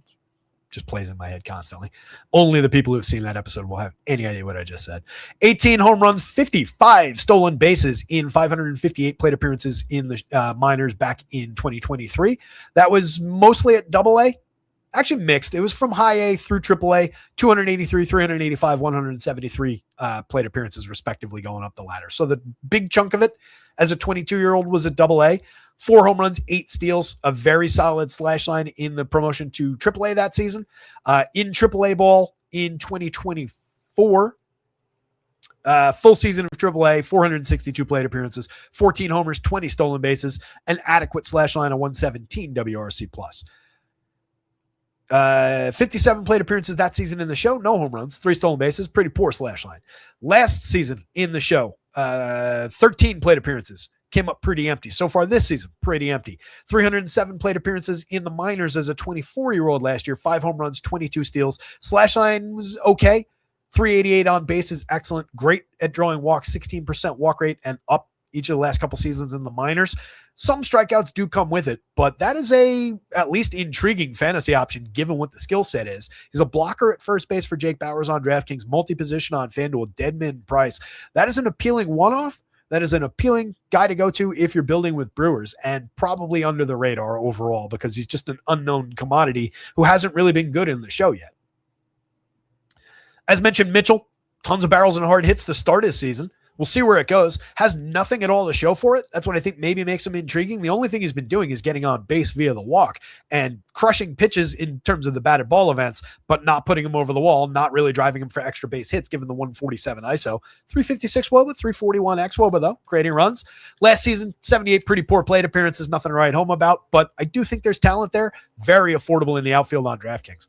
Sal Frelick, we know he's better than 198, 302, 259. We just needed to turn over only 1 stolen base because of the lack of being on base for Sal. But he's drawing his walks. He's not striking out, putting the ball in play. I think Sal figures it out in the long run.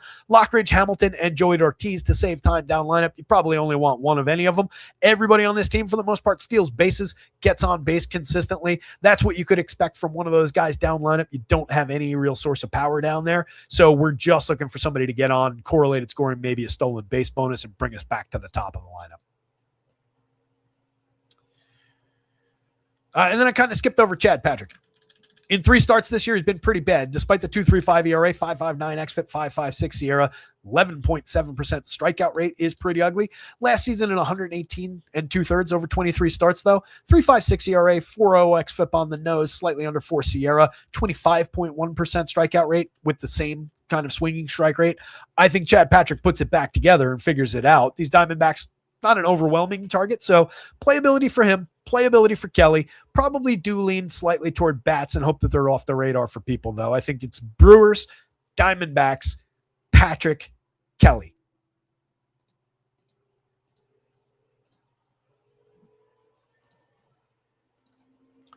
Sean Carpin's here. What's going on, man? Yeah, let's make some money. Let's do it. Cubs fan points out no lefties in the Arizona bullpen. Is that true? I did not realize that.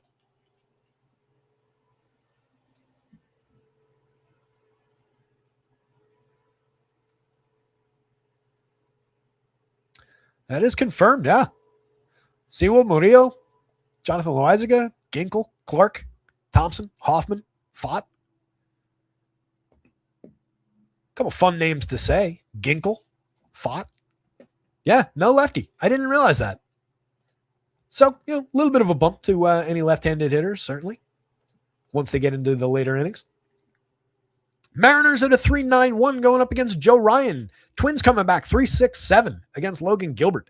Gilbert, 33 innings in 6 starts, very capable of pitching deep into ball games. 25.7% strikeouts against a 5.1% walk with a 12.5% swinging strike rate this year. 4.36 ERA is a little bit higher than those lower mid-3 xFIP and Sierra. He is that good. Last year, 3.44 ERA, 2.95 xFIP, 2.86 Sierra, 32% strikeout rate, 5.8% walk, over 131 in 25 starts. Had a few shortened starts that season, but I expect a little bit more depth of start coming back for Gilbert this season.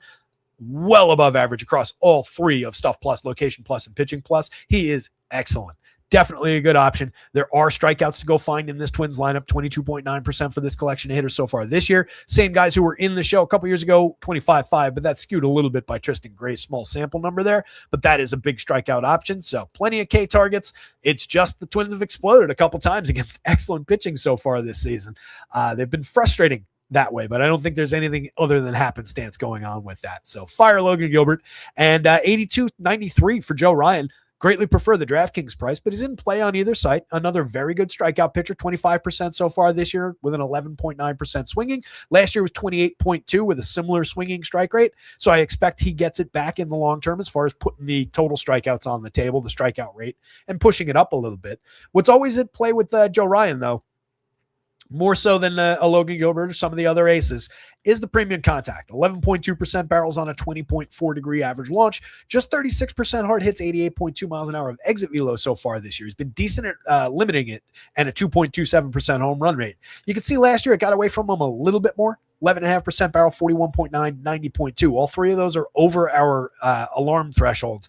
Managed to keep it below a 4% home run rate, but just barely. So that's one of your more targetable aces that will show power upside, 3.53% home run rate going back to 2024. So that is spiking a little bit here. 16 plus for Cal Raleigh, 12 plus for Julio, a couple guys in the 8s, the 7s.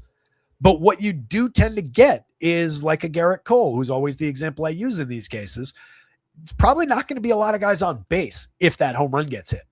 So it's a limited option. It's a limited damage event. He's not giving up the 3-run ball. It's usually a solo shot, 2-run homer. Less damaging, and he'll give up one of them and then go 7 innings and strike out 8 guys and be perfectly fine for DFS scoring, especially at price. All of that is baked into the 82.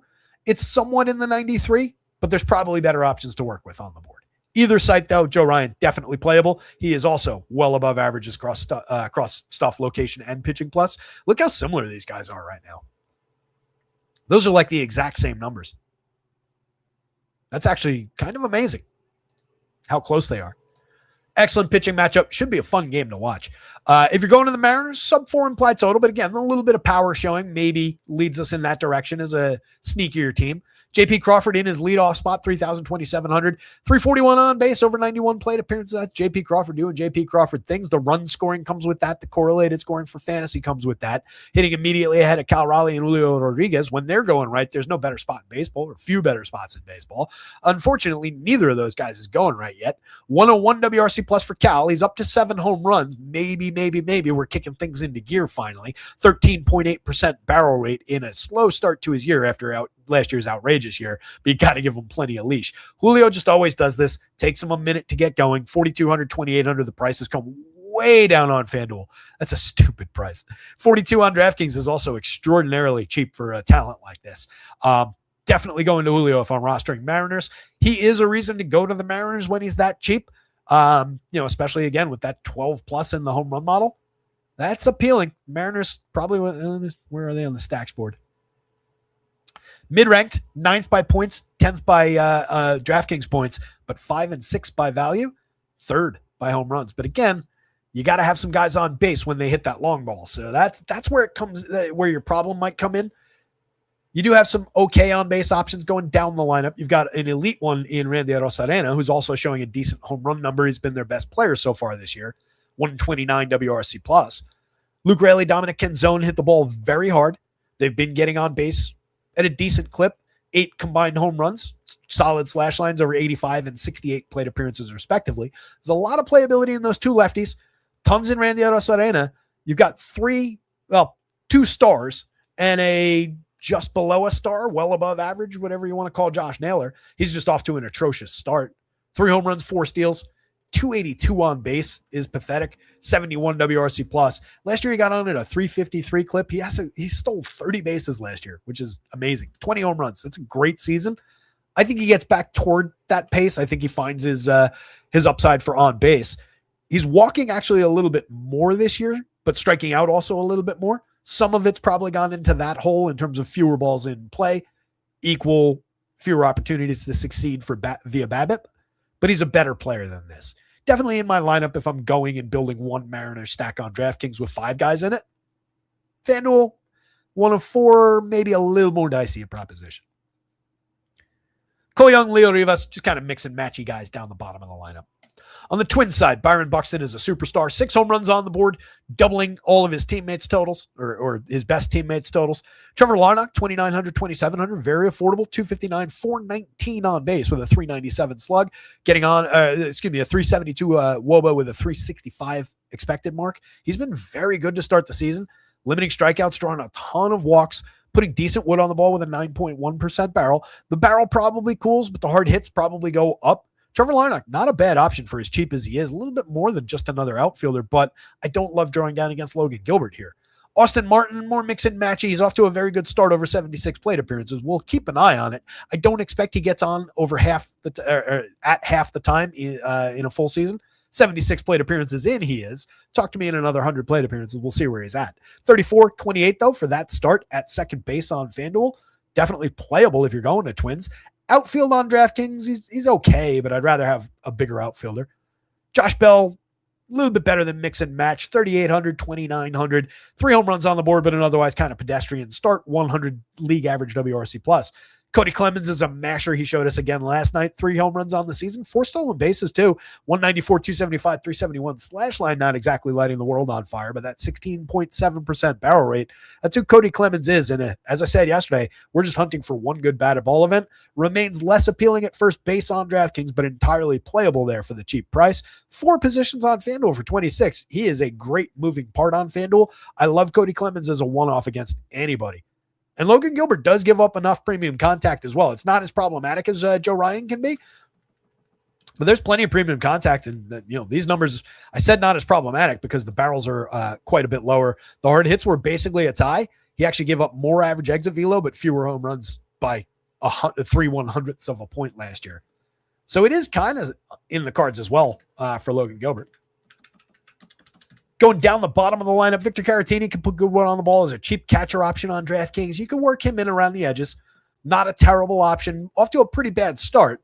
Last year, we saw him hit 12 home runs in 386 chances as that low-owned cheap catcher. He's appealing from that perspective. 7.4% barrel, 40.7% hard hit, 40-plus, mid-40s hard hit rates the last couple of seasons. Doesn't really strike out. Capable of drawing a walk, but more we're looking for him to just put one in play. Luke Keishel's a good option at second. 39-27. Slow start to his year as well, but renowned for having a pretty solid hit tool, some good back control, excellent at avoiding the strikeout, putting the ball in play, and better at drawing a walk than he's been so far this year. Tristan Gray, Royce Lewis, more mix and matchy down toward the bottom. Gray's off to a decent start over 54 chances, but a lot of strikeout in his game. I say he's mix and matchy, but he does have a couple good batter ball events over the last couple of seasons as well. Sneaky potentially at third base. That's where you'd want him. Third or second base on FanDuel is fine. Gilbert, Ryan, Mariners, Twins. 4 corners a game. The offenses, though, for good reason, slightly further down the board than the pitchers. Grab some new lineups. See if we forget this one. Davis Martin against Jose Soriano. As I highlighted, hopefully impactfully enough at the pitching conversation at the beginning of the show, I don't know why he's so cheap at 86. That would be a cheap price for last year's Jose Soriano, or at least a fair price. This year's Jose Soriano, he's given up 1 run in 6 starts. He's been the best pitcher in baseball. I don't think he is the best pitcher in baseball. I think FanDuel's 11-3 is maybe a little bit reactionary. But DraftKings is a little bit behind the curve. Take advantage. That's a great price going up against a free swinging White Sox team. As good as the White Sox can be with the power output, the home runs, we're talking about a squad that has a 24.3% strikeout rate for this projected version of the lineup. Same collection of hitters, obviously, that's an unfair sample size. Who is that? The Drew Romo struck out 100% of the time over 3 plate appearances last year. So far this year, he's much better, 20% strikeout rate over 5. So we're not counting this. The 25.5% is based on 3 players from back there, but I think we can have enough faith in that 24-3 that this is around a 1-4 type of strikeout lineup. Colson Montgomery definitely can be victimized by a good strikeout pitcher. And right now, Soriano striking out 30.7% of hitters. That's what we were looking for. Last year, he was just a 21% strikeout guy, but I think basically every time we talked about him, we talked about his elite ability to check home run power, keep the ball on the ground, negative 2.8 degree average launch, a 1.66% home run rate last year. But we talked about if he could ever find the quality for missing bats that he had back here in 2023 as a reliever over 42 innings. He struck out 30.3% that season, had a 14.8% swinging strike rate. Well, who does that look like? That looks a lot like this guy that we're seeing so far this year. So I think he's finally put that piece together. And that's really given him this spike. He'll have some downside starts, but this is a starter that we liked before this breakout. Now, he is outrageous. And again, on FanDuel, I built a lineup that was the exact 8 hitters that I wanted, a 4x4 stack, put him into it at 11.3 and had $1,600 left to spend. It's just stupid. You can easily reach that price, and this price is an absolute bargain. Fire away with Jose Soriano. Davis Martin has been interesting. 7,300 is very, very fair. 9,600 on the other hand, not so much. 22% strikeout rate, just under a 6% walk rate, not exactly missing bats at a 9% swinging strike rate, but been succeeding. 2.01 ERA with a 3.61 xFIP, 3.79 Sierra underneath it, 102 whip. He's keeping guys off bases, limiting walks at 5.9%, not bad. He's been managing premium contact to a degree, 7.1% barrel rate, but he's given up a 51.2% hard hit and 92 miles an hour of exit velo. On this kind of a trajectory, it's kind of in the middle. Maybe he continues to limit home runs at that 1.69 clip. I don't know that I would bet on it, though. This is part of the reason I didn't end up picking up Davis Martin this week. Last year, it was also kind of that same way, 9.7% barrel. That's your difference right now. A little bit lighter on the average launch angle, but gave up a 3.33% home run, a lot of exit velo, a lot of hard hit. Was only striking out 17%, though, last year. He's definite uptick in the strikeout rate. 4.10 ERA, not tragic. 4.57 xFIP for 4.68 Sierra. Jury's kind of out. We'll see. Yeah, you can see right here, he's at best across any of those 3 categories. Location, just clinging to league average, well below league average stuff, well below league average pitching plus. Yeah, he's been better. I don't think he's been 96 better. 73 totally works against a free swinging Angel squad that might help with that strikeout rate, but they are dangerous still. Even with, righty on the mound, you've got Mike Trout on absolute fire in that lineup. 9 home runs on the board, mashing baseballs. Zach Neto's a premium power bat. Both those guys above the magic number for home runs. Mark of the Beast on John Moncada in the 3 spot, if that's where he's hitting, 6.66. Definitely a player who can put good wood on the ball. Not a major source of home run power. In 93 plate appearances this year, he's been pretty bad, but he's getting on base. 344 on base. 321 WOBA, but a 294 xWOBA given the lack of premium contact. He had a dozen home runs in 289 chances last year. Another guy, once upon a time, this Angels team's just full of reclamation projects. Came over from Cuba as a Red Sox prospect and never really fulfilled what he was supposed to be or what people thought he was supposed to be. But he's had some, at worst, good flashes along the way, and he's been always capable of putting decent wood on the ball. Last year, in those dozen home runs, 14.3% barrel, 43.4% hard hit. Switch hitter, fills third base for a fair price on either side. He's in play. Jorge Soler, 33-32, hit his 6th home run last night in that windy, ugly, rain-delayed game. If you stayed up late to watch it, though, as mentioned, you got kind of rewarded for it. Nolan Schanuel just gets on base, kind of miscast in the heart of the lineup. I'd rather have him up near the top or down at the very bottom. Joe Adell, tons of power there, 9.4 in the home run model. Striking out only 19.8% of the time so far versus 26 last year, 27 the year before that. That's really interesting for Joe Adell because the hits will come with that. The BABIP will come along with that, and the home run upside will come. If he's getting on base consistently, he'll start stealing bases again. Really interesting player, 4,300, 2,900, very fairly priced against Davis Martin. Josh Lowe, capable enough for the cheap pricing. He's a little bit more than just another outfielder. At least over time, he's shown us flashes of being that. In the long run, probably actually is slightly less than just another outfielder, but any given slate upside for fantasy relevant stats, 11 home runs, 18 steals, and 435 opportunities last year, for example. That's kind of what Josh Lowe gives you. Sebas Rivero, Deadman price on both sides. 0 plate appearances. Don't know much about him.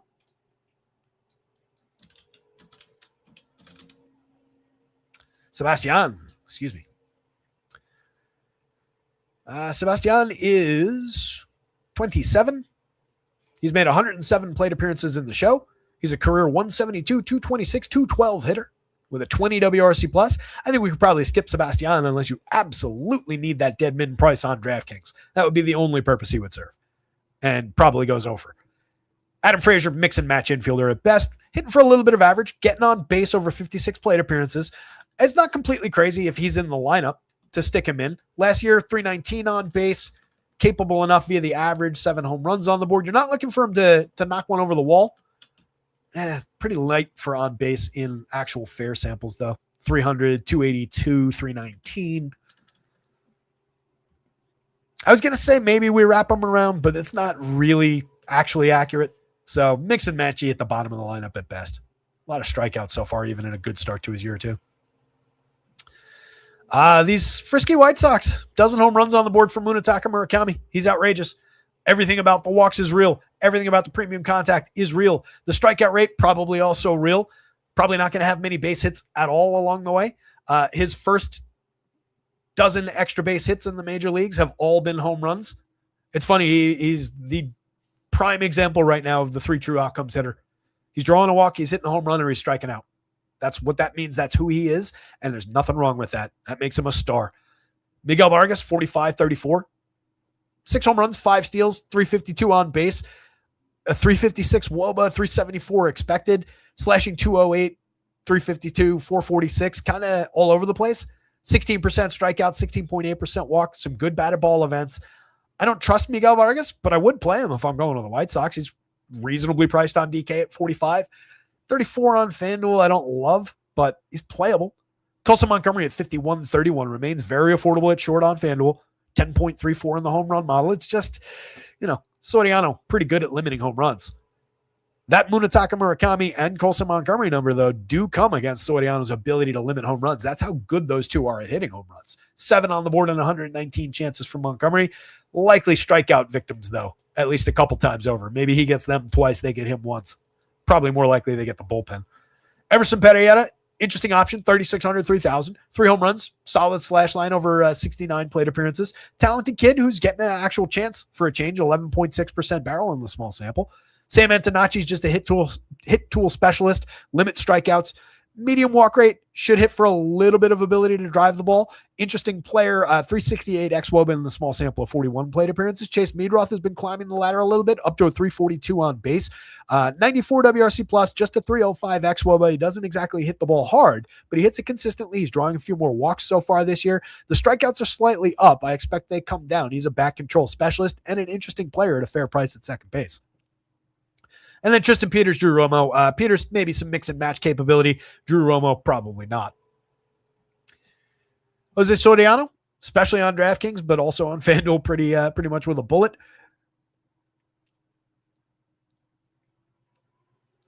Angels bats, I think. By the way, how about Jack Chanowitz? Got away with it again yesterday. I don't know. I'm still not buying, even after that. I'm not buying, but he got away with it again. Yeah, the Angels ranked 7 by 0.5 by value on DK. Same thing on or FanDuel, same thing on DK. White Sox significantly further down the board against Soriano. So Angels bats, if you take bats from this game, implied total tells you that, but maybe we lean a little pitching. It's definitely Soriano. I'll give it to Davis Martin. Davis Martin on DraftKings at 73. How about that? 96 is silly. So Soriano, Davis Martin, DraftKings, Angels bats. Honestly, White Sox bats, and then Davis Martin for 9,600. There's not a lot of meat on the bone at 96.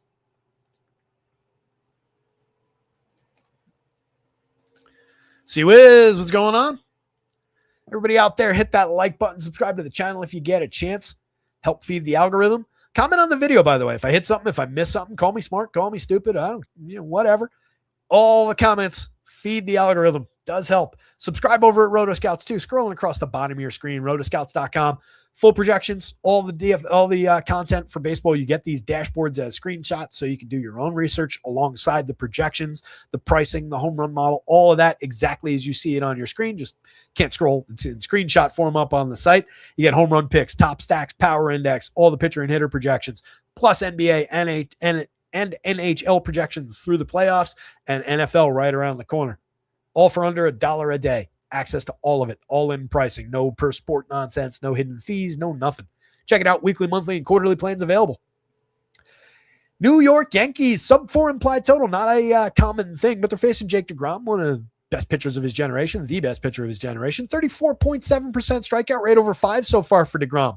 Looking a heck of a lot like Jacob DeGrom when it comes to the strikeouts. Has been giving up a little premium contact in the small sample. 91.7 miles an hour of exit velo, 10.2% barrel.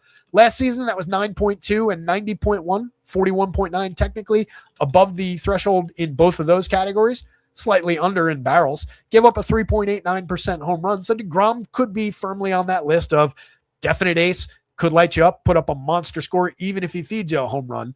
The Yankees are a team that can capitalize on that, but the Yankees also got a ton of swing and miss in their game, as we know. So little back and forth there. Most likely, it's the same scenarios I was talking about before. Aaron Judge hits a home run, Ben Rice hits a home run, but they're solo shots. They're 2-run shot. Doesn't really damage DeGrom all that badly. On DraftKings at 9, he can give up 2 to 4 runs as long as he goes, 7, finds his typical strikeout stuff. FanDuel, 4 runs would be a little bit more damaging. It would take the quality start off the board. That would hurt. But DeGrom is excellent on either site, projects out as one of the top options of the day, and 10-2 compared to 10-8 on the other side for Cam Schlittler is kind of a bargain. So he fits, and he's easy to reach given the pricing of everybody else. Schlittler's been outrageously good to start his season. 1.77 ERA, 2.29 xFIP that says it's pretty real, 2.44 Sierra, 30.8% strikeout against a 3% walk for a 27.8 K-minus BB. Absurd. 112 by Stuff Plus. Better stuff right now than Jacob DeGrom, as measured by Stuff Plus anyway. We'll see how that all works out in the end, but inducing weak and medium contact, he's been limiting home runs, he's been finding his Ks, 15% swinging strike rate, elite numbers so far for Schlittler. And I'm struggling to make arguments against it. Look how far over the mark he is in all 3 of those categories. Look who he looks a lot like in all 3 of those categories. Kid's good. 95 on DK feels a little cheap. 10-8 on FanDuel feels a little expensive. 3.67 implied total for the Rangers. Good enough target for him, though. There are at least a few strikeouts along the way, and he's more than capable of going and finding them. And it's a scuffling team that's kind of up and down, so I'm not really sweating that spot all that much. Definitely can work with Cam on either side. If we're going to the Yanks, Trent Grisham, slow start to his year. 4 home runs on the board. He's made his premium contact. Both those numbers in line with where he's been, where we expect him. Strikeouts and walks, improved in strikeouts, improved in walks year over year so far in the 106 plate appearances that don't really mean that much. 357 xWOBA is a good way of summarizing all that, under the 307 actual. He's just been unlucky. He's just been underperforming, and he's gotten awfully cheap in the outfield for a guy who hits ahead of Ben Rice, Aaron Judge, et cetera, et cetera. Rice priced up at 54.45 across sites, but worth it. 322, 447, 744, 10 home runs on the board. Ben Rice, I hate to break it to any naysayers, is this guy. He's not going to be better than Aaron Judge all year long, but he is very much real in a lot of what he's doing here. He's not going to go 322, 447, 744 either, but you get me. He's going to get on base at an elite level. He's going to hit a ton of home runs. Very good hitter, very discerning hitter.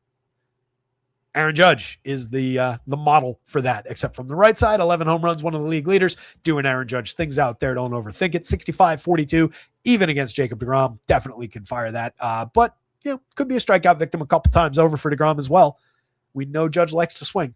Cody Bellinger, Jazz Chisholm, going down the lineup here, 45-41. Fair prices, 31-29, even more fair. 3 home runs apiece, 3 stolen bases for Belly, 9 so far for Jazz. Jazz continues to gain momentum coming out of his shell for the season. We like to see that. That is too good a player to be mired in the dregs as long as he was. So 3 home runs, 9 steals. We're going to blink, and that's going to be 10 home runs and 15 stolen bases and on his way to a 30-30 season. I don't think he gets 50-50 like he was predicting, but 30-30, I think is still in the cards. Jason Dominguez, 3,500, still at the dead min on FanDuel. Way to catch up, FanDuel. Kid's way too good for that. He went 1 for 4 at the min price yesterday. Got a lot of talent in that bat. Good source of hard hits last year at 49.6. The year before, 45.9, 10.8% barrel to go with that as well. There's a lot of talent there. There's just not an open position really for him overall. If he's in the lineup, that is an access point to the New York Yankees lineup at the dead min price. 35 more, just another outfielder price on DraftKings, but he's more talented than your average outfielder. Austin Wells is very cheap for a catcher. If you're just looking at a one-off catcher, it's not crazy to call Austin Wells an interesting option at that price. 6.57 in the home run model, again, against a version of Jacob deGrom who does allow the barrel here and there, who does allow the hard hit, the exit velo here and there. Austin Wells is a free swinger. 26.3% strikeout rate last year. I expect the 17.9 goes back up in the grand scheme of things. Right now, off to a terrible start. But we're only looking to him for a batted ball event. So when he's that cheap, you can grab that as a one-off catcher and just kind of ride it. If he books a 0, at least it didn't cost you that much. 22 from McMahon. You could say a lot of those things about Rymack as well. 9.5% barrel, 57.1% hard hit that completely defies the 182, 289, 273 start that he's off to.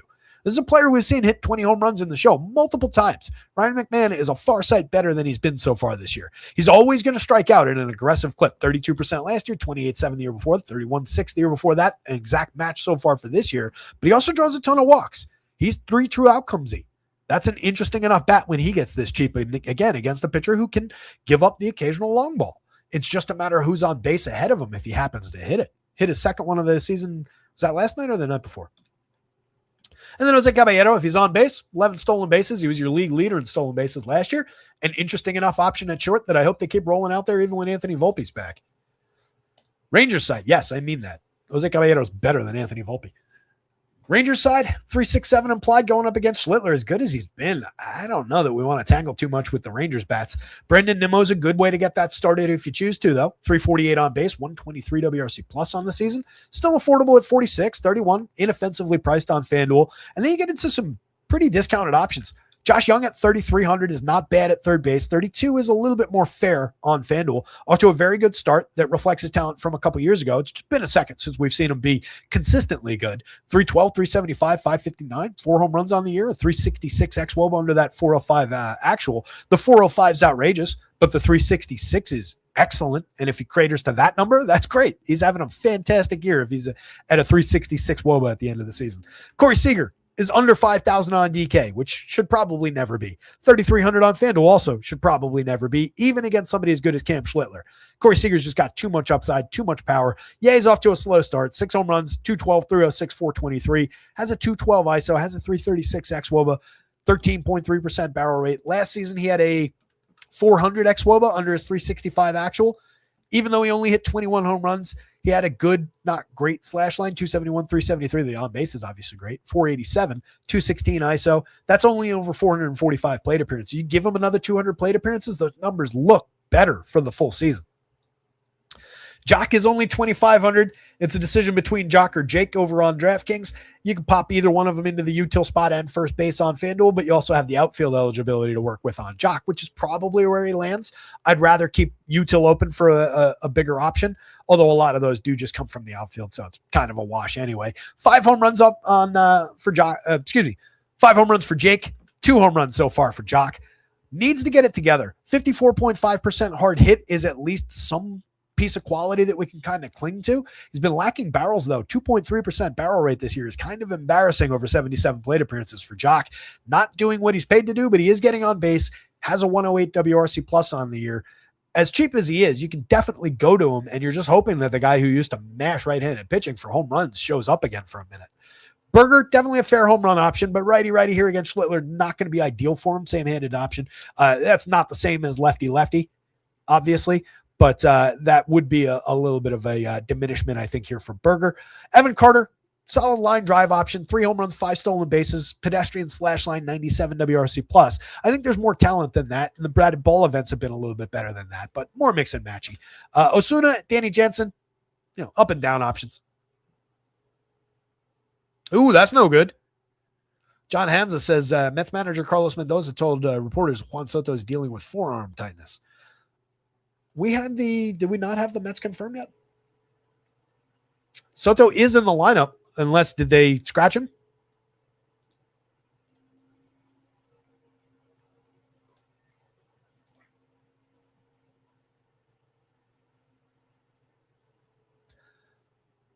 Has not been scratched. The lineup didn't change when I just reran that. So he's still in the lineup. The Mets are willing to put him out there. He's definitely going into my stacks. But obviously, yeah, that's a concern. Forearm tightness is typically a sign, more for pitchers is something that we get alarmed about. But that directly leads to, usually elbow issues. So that's not great. He's been pretty tremendous in his 55 chances this year. He is the best hitter in baseball, one of the best hitters in baseball. Short list, him, Shohei, Judge, Jordan. He's on that list. Interesting, though. Something to watch in the long term, and just keep an eye on, make sure he doesn't get scratched. I'll have it covered for you, but yeah, keep an eye on your Mets stacks. That would be concerning. That would slightly diminish the Mets stack, but it might also take some of the public eye off of it if he scratches. Something to be aware of. Could create an opportunity. We're done with the Rangers. So DeGrom, Cam, Yanks, Rangers. Yankees significantly more playable, I think, than the Rangers, but probably not a great idea today.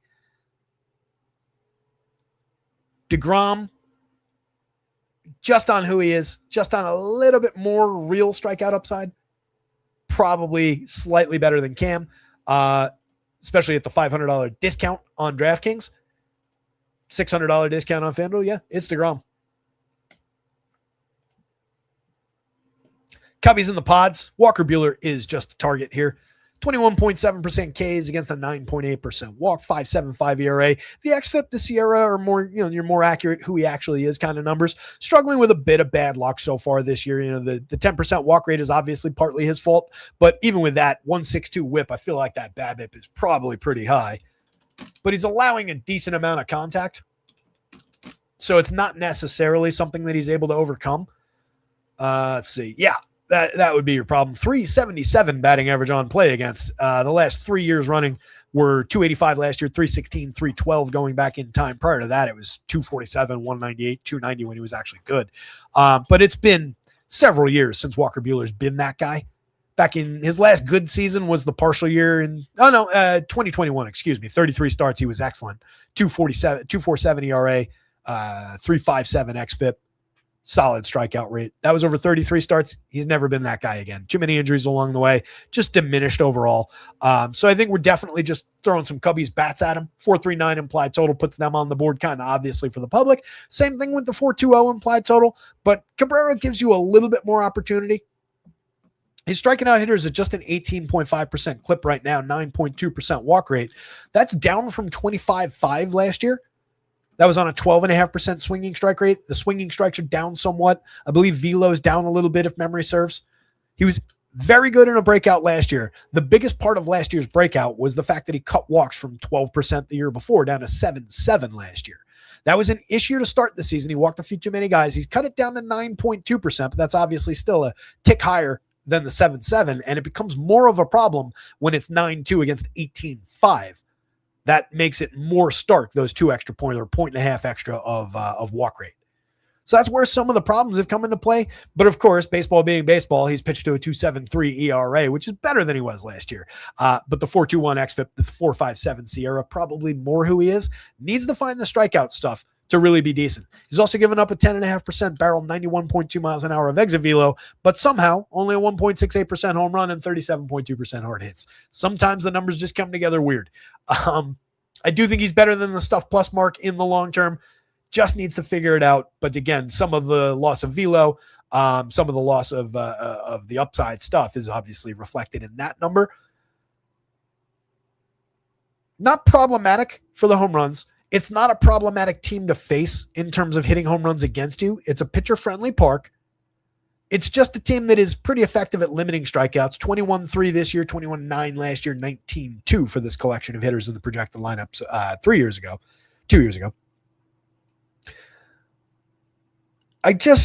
I have a healthy enough fear of the top 5-6 hitters in this lineup, and Cabrera's downside is pretty significant, that the 8,900 on FanDuel just becomes more difficult to play. He is the most fairly priced, I think, or he's the least expensive, I should say. Nope, that's not even true. 8,700 on Logan Gilbert.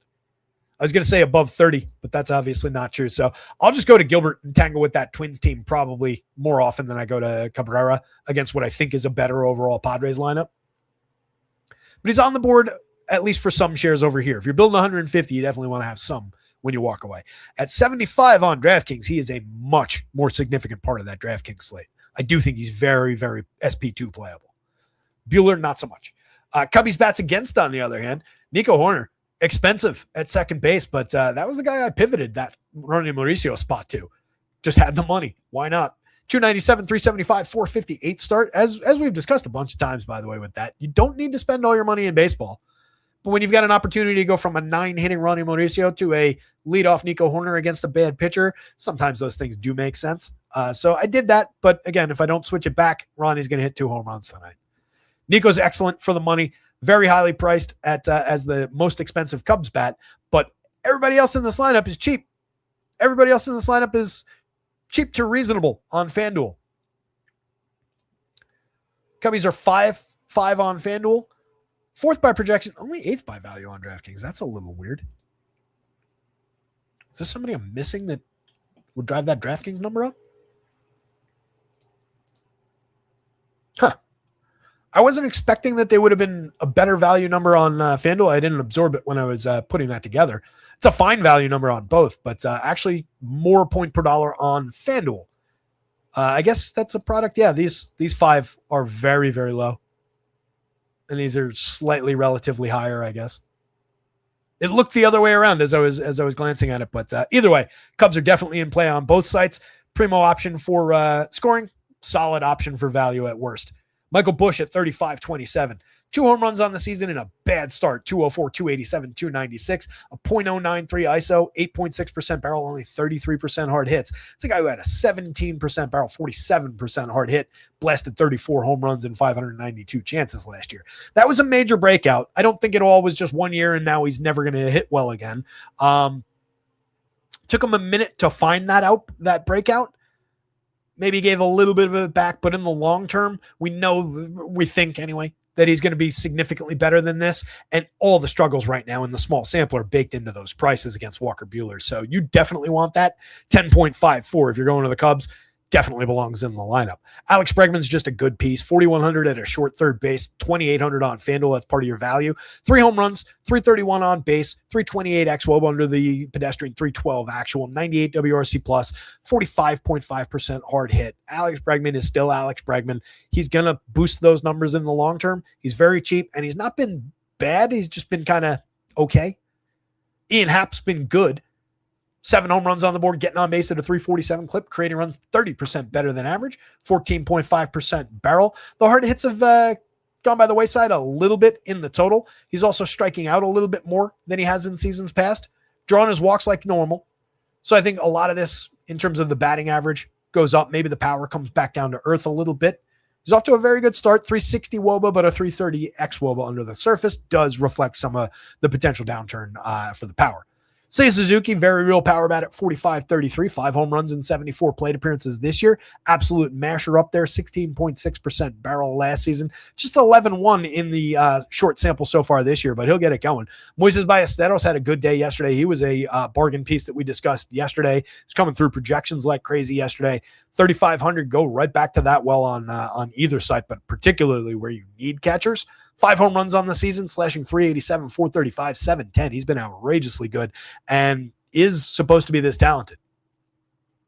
Carson Kelly's another mixer at catcher. He's off to a good start as well. Cheap, a little bit of pop in that bat too, but I kind of prefer the lefty. I kind of prefer Ballesteros in terms of the overall ongoing talent. But Kelly's not bad, and if that $200 makes a difference to you, it's just as good going to Carson Kelly as it is to Ballesteros in that spot. PCA, Start leaves a lot to be desired. 241, 305, 315, a 77 WRC plus. Does at least have a 47% hard hit rate that we can kind of hang our hat on, but not a lot there right now. Plays elite defense. He's not going anywhere. They're paying him, but needs to get it together. That said, FanDuel price is very cheap at 28. That's another part of the difference between from site to site. 47 on DraftKings is still a little bit pricey for where he's at.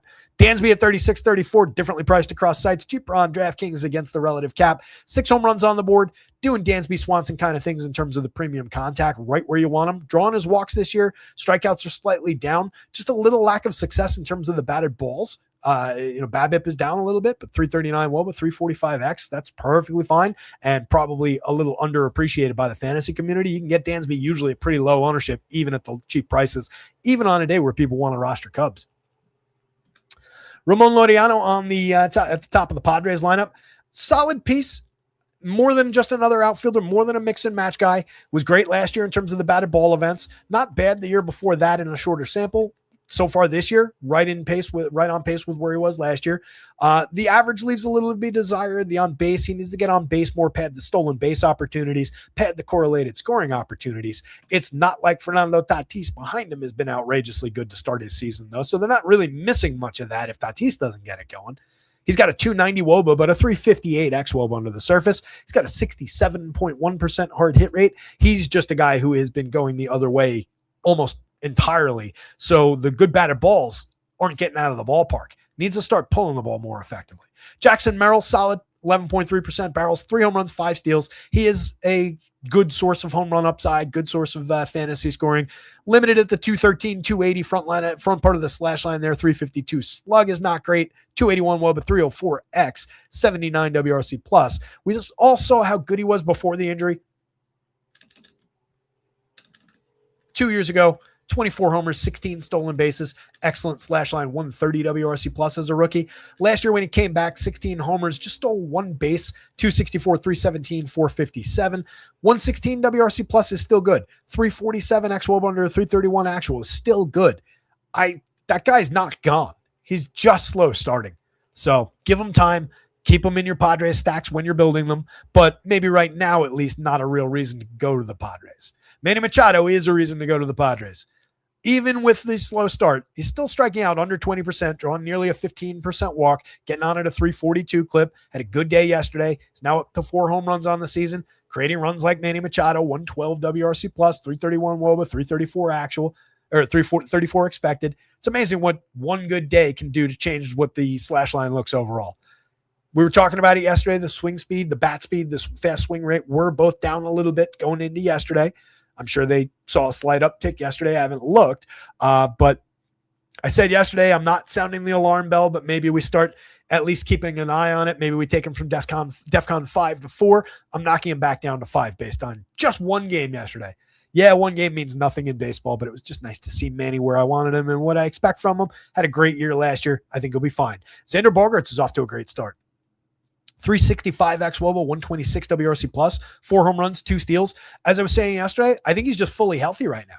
He's been dealing with nagging injuries, the elbow, the ribs, the this, the that. It's just hampered his abilities over the last couple seasons. He's still a good player. He had a decent year last year, a couple points above average via WRC plus, cheap at shortstop on both sides. Very good piece in this lineup. Gavin Sheets is cheap at first base, 36-27, 4 home runs, adequate lefty with a little bit of pop in the bat. Miguel Andujar, good hit tool. Reasonable ability to drive the ball, 45.1% hard hit so far this season. That'll probably come down in the long term. Third base eligible on both sides, cheap pricing, outfield if you want him there.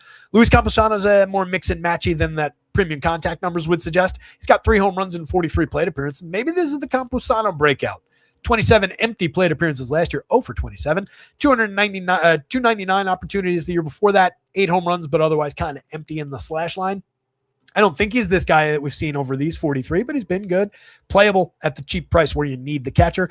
And Jake Cronenworth not getting on base like we need him to, but he is better than that 283 mark. I would continue to use Cronenworth as a wraparound from down there if I'm going Padres heavy. This goes Cubs, Padres, Cabrera on DraftKings, Cabrera on FanDuel. Don't play Walker Buehler on either side. Game of the day. Thanks, Trav. Travis points out Soto's limited to DH, so he's in the lineup, just not going to be playing the outfield. That would lead me to believe that they're concerned about the elbow and throwing the baseball. Yikes. Not great.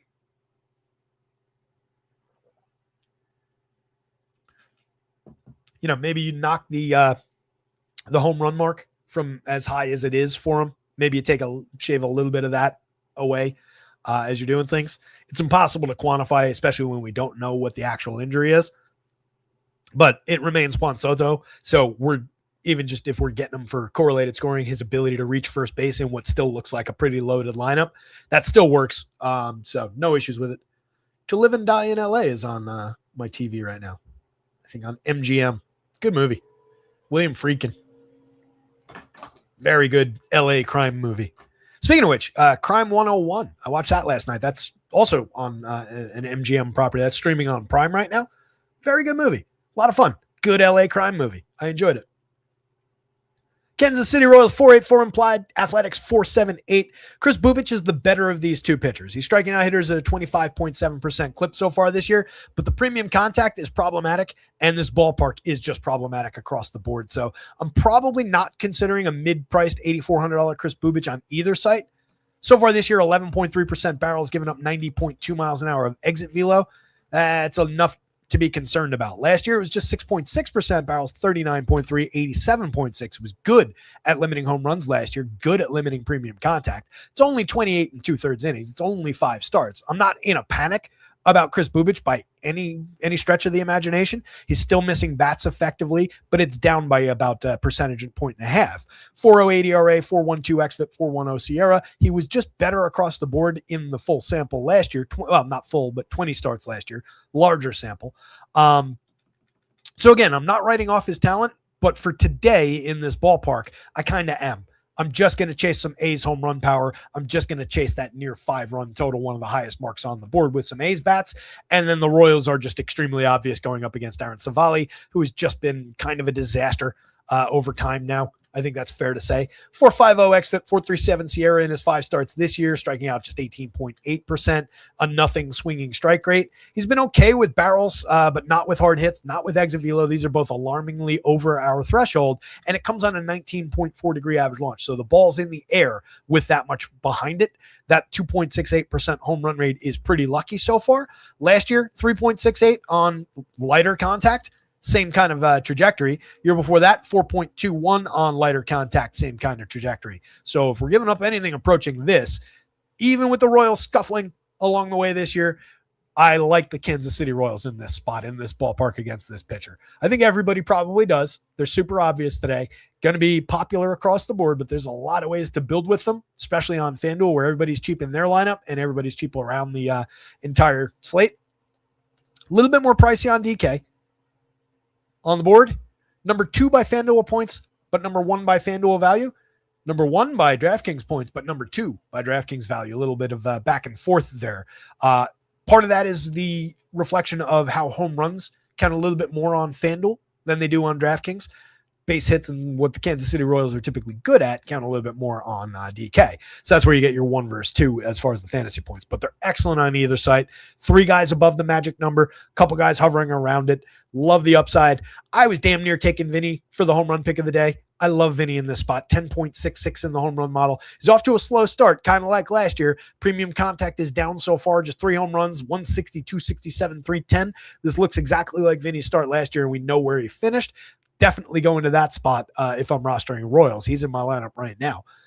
That's a really appealing option at 10.66, but I think he's going to be popular. So I didn't want to use that as the home run pick. Like I said, Brett Beatty, hopefully off the radar a little bit more.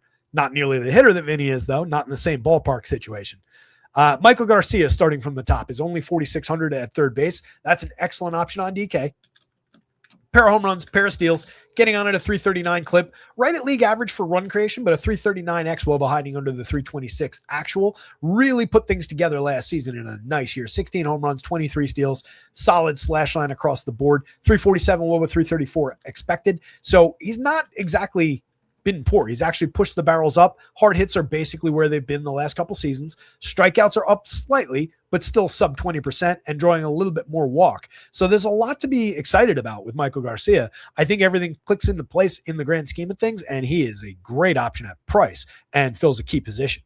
Bobby Witt's a superstar. You just play Bobby Witt. Sal Perez at 3,700 is dynamite at catcher. 10.78 in the home run model. At 2,600 where you don't need catchers, he's a priority corner util guy. 4 home runs on the board. A bad start at 187, 221, 327. Just a 274 XWO, but obviously some alarm bells going off there. But I am in no way willing to write off Sal Perez yet. And really, all I'm looking for is the one good batted ball event from a guy I know has him in his pocket against this pitcher. Give me some Sal Perez. Hopefully people don't go to him for perceptions of him being shot. Carter Jensen, if you want the other catcher, perfectly fine option. 12.1% barrel. He's hit 6 home runs so far this year. Home run model, maybe a step behind him. As far as the breakout goes at that 6.7, probably a little bit more to give, especially with the ballparking under consideration. Probably ends up the more popular of the two catchers despite the higher price. Jack Caglianone, 9.56 in the home run model. He's up to 263, 344, 425. Solid 355 XWOBA under a very good 345 actual, making elite contact. 17% barrel, 54.7% hard hit. That's a really good option at 33 on DK. 26 with first base and outfield eligibility on FanDuel should be a key part. If you're building more than one Royal stack, he should be in one of them. If you're only building one, maybe you don't reach him. If you're building it on DraftKings, I think you do. On FanDuel, it's more debatable. DK, I think you're looking 1, 2, 3, 4, 5 right there as your most straight line. And then hopefully we get a little ownership discount from Sal to Jensen. And that costs $44.60. Entirely playable for the situation. Down lineup, Isaac Collins, Michael Massey, Kyle Isbell in this projected version. Pieces and parts at worst. Isbell, 27.28. Actually, Cubs asked about why he was so highly priced, but those are fine. He got off to a very hot start, 3 home runs and 5 stolen bases in 76 plate appearances so far this year. He had 4 of each in 409 plate appearances last year. He's more this guy than he is the guy we've seen so far this year. But in this ballpark, again, that's also reflected right here. 310 XWOB under the 362 actual so far. But entirely playable from the bottom of the lineup for a cheap price if you just need a last man in. I probably like him a little better than certainly Collins. Massey's debatable. 8.8% barrel, 47.1% hard hit. Looking like the good version of Michael Massey so far. 250, 277, 432. Not a lot of translation of the contact into the stats. Only 1 home run on the board. And a concerning 267 XWOB under the below average 306 actual. So it's not like he's been good, but he does have a handful of batted ball events that are at least really appealing. Well said. They're at least somewhat appealing at 2,900 at a light position like second base. So he's in play. If you're building 3 Royal stacks, maybe he's in the third one.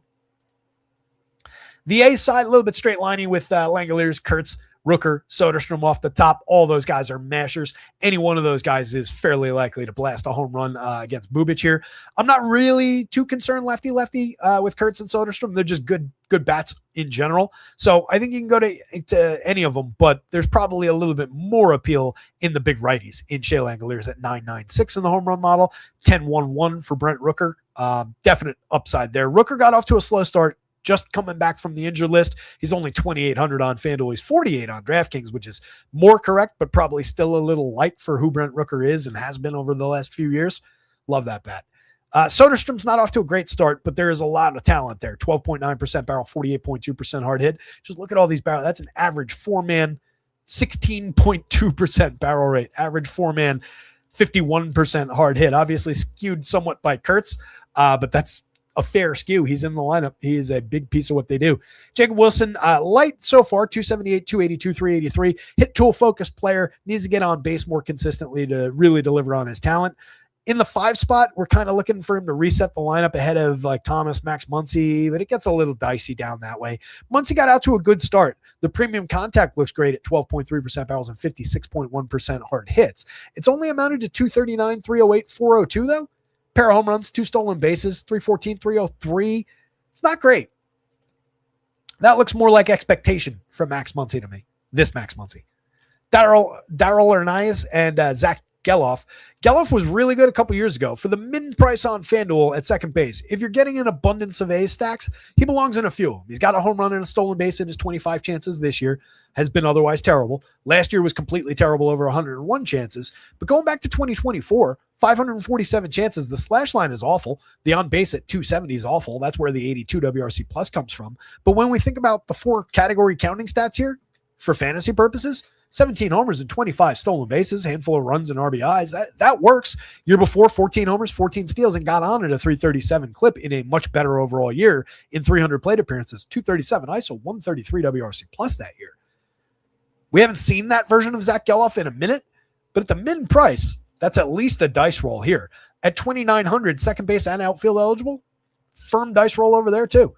Not a bad start with a 50% hard hit rate in, again, 25 meaningless plate appearances. Royals bats, A's bats. Bubic, but no. Savali, just no. And we close it out with Jansen Junk going up against the Los Angeles Dodgers. Dodgers slipped under the 5-run total. They were above it a little bit earlier in the day. Definitely standing tall as one of the top stacks as usual, though. First on your FanDuel board by points, fourth by value, second, but 11th by value. A little bit more problematic price-wise on DK. They were formerly the number 1 ranked Vegas spot, but you'll note 10th by home runs. That's partly for a lack of Shohei Ohtani in the lineup, for one. Maybe a little bit limited through some of these numbers.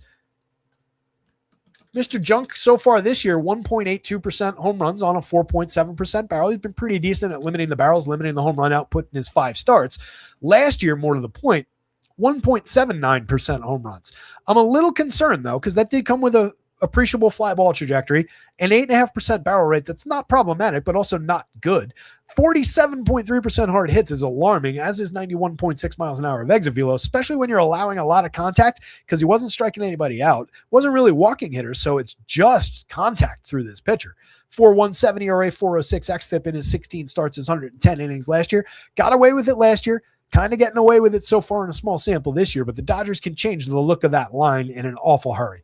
6,200. I don't think you're taking Jansen Junk and taking your life in your hands against the Dodgers here. Maybe. He does continue to limit the Dodgers' power. Only Kyle Tucker above the magic number, but these guys are all hovering around it. It's not like he's got everybody below 5 like a Clay Holmes does. Going the other way, it's Shohei Ohtani on the mound. Let's not overthink it. Top projected pitcher, 10-5. Not even the most expensive pitcher on FanDuel facing the Miami Marlins. Nothing to dislike about this situation. So fire away, 2.86 implied total for the Marlins. If you're going to this team, it's entirely just to be contrarian. You're probably going to fail. That's one of those plays, right? We want to make the good contrarian plays consistently over time. That's how you eventually get paid. You only, you roll it 50 times. It's like, like a pot odds type situation in poker, or like playing the probabilities. Not that there's a 1-to-1 correlation just with the way that baseball actually works mechanically through the math, but the theory holds, right? You want to continue making the good plays, the sound plays, get a good team against a middle of the board type pitcher, even in a contrarian spot. You don't want to do that with the Marlins against Shohei, right? That is not the one where you roll it consistently. It fails, and then it wins and you get paid. And then you've made your money on that one win or those couple wins when you keep on rolling it. You get much, much more probability of failure with a bad lineup or a lower end lineup against an ace caliber pitcher like this. So that would just be contrarian to say that you were being contrarian. It's not mathematically probable to take that spot, if that makes sense. Hopefully that translates. Ohtani's a major piece, 10-5, perfectly fine on either side.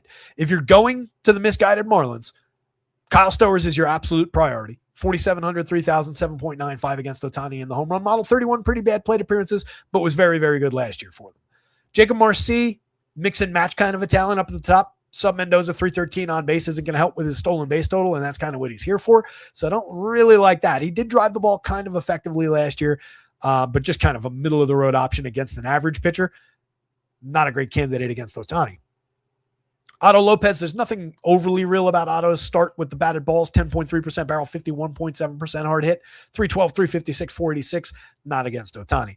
Xavier Edwards is a guy who maybe we could find success with just because he's so hit tool focused. He's been driving the ball a little bit more. They've been playing consistently in the cleanup role. We talked about that a little bit yesterday. Slashing 340, 435, 462, looking like the good version of Xavier Edwards, who can draw a walk, who can limit strikeout, put the ball in play, use his speed to beat it to first base. Maybe he continues to defy probability and succeeds here against Shohei. Probably your number one, number two priority in stacking Marlins, but again, kind of limited against this pitcher. 43 for Liam Hicks, 33 for Liam Hicks. I know he has 6 home runs on the season, is off to an excellent start, over 100 plate appearances. I just can't get excited about it. And more to the point, the model's not at all excited about it. I don't know where that projection's necessarily coming from, outside of the fact that nothing on the back end has changed for a hot 100 plate appearances. Liam Hicks will probably come back to earth. Agustin Ramirez is actually the catcher that you want if you're going to this team. He's got very real power upside, as we saw throughout last year. And then Owen Casey, probably your final priority if you're going to this team. The barrels, the hard hits have been really intriguing to start his season. 2 home runs. It hasn't really translated into quality in terms of the output, the results so far, but it's just about the batted ball events. You continue doing this, and this will come around. The 43% strikeout rate, though, kind of a problem against an elite strikeout artist like Ohtani. Paulie, Norby are kind of no thank you, mix and matchy type guys. Going to the Dodgers, Tucker's a priority. If you're going this way, you can definitely roster Dodgers. Again, they're one of the top teams on the entire slate, even without Ohtani in the lineup. If he happens to talk Roberts into letting him hit today, fire away. Freddie Freeman at 52-31. Very much in play, 3 home runs. The average is down slightly. We saw that at the beginning of last year as well, and he finished the season, 290 something? 295. He'll be fine. 367 on base. It was 282 and a 378 on base the year before that. That was down from 331, 410, 567. He's aging up, right? The average may be going to slip over time, but the power remains real, and he probably hits for more power as the average diminishes and so on and so forth. It's Freddie Freeman. Again, let's not overthink things. Will Smith, very affordable at $4,000 for a catcher who hits like he does. That is a great piece on DraftKings. I'm looking to one-off Will Smith on DraftKings if I'm building over there at that price. Even if you don't go Dodgers, pop him into the catcher role. That's a great opportunity. Max Muncy at $49.36, differently priced across sites. Cheap on DraftKings, correctly priced on FanDuel. 9 homers on the board. Excellent start to his year. Another 3 true outcomes hitter who is just elite for power upside and on base and run creation. Teoscar Hernandez, mix and match. What am I saying? Teoscar Hernandez, priced like a mix and match guy. How about that? 12.5% barrel on the season, 4 home runs on the board. Slow start in terms of the slash line, but I expect it comes around. 104 WRC plus. At worst, good source of power upside. Andy Pius has been excellent, 5,000, 3,500. Not crazy pricing. 5 home runs, 4 steals. Excellent slash, 153 WRC plus. Been one of the better bats on this team. Hye-Sung Kim, as mentioned, 319, 389, 426 start over 54 plate appearances. Looks elite right now. One home run, 5 stolen bases. Excellent 365 WOBA, but a 331X underneath it. That's still above average, but it's a lot lighter than the 365. Where the concern maybe comes in, 170 plate appearances last year. He slashed 280, 314, 385. It's an okay batting average, but limited for on base. Very limited for slug. He stole 13 bases to help with fantasy scoring.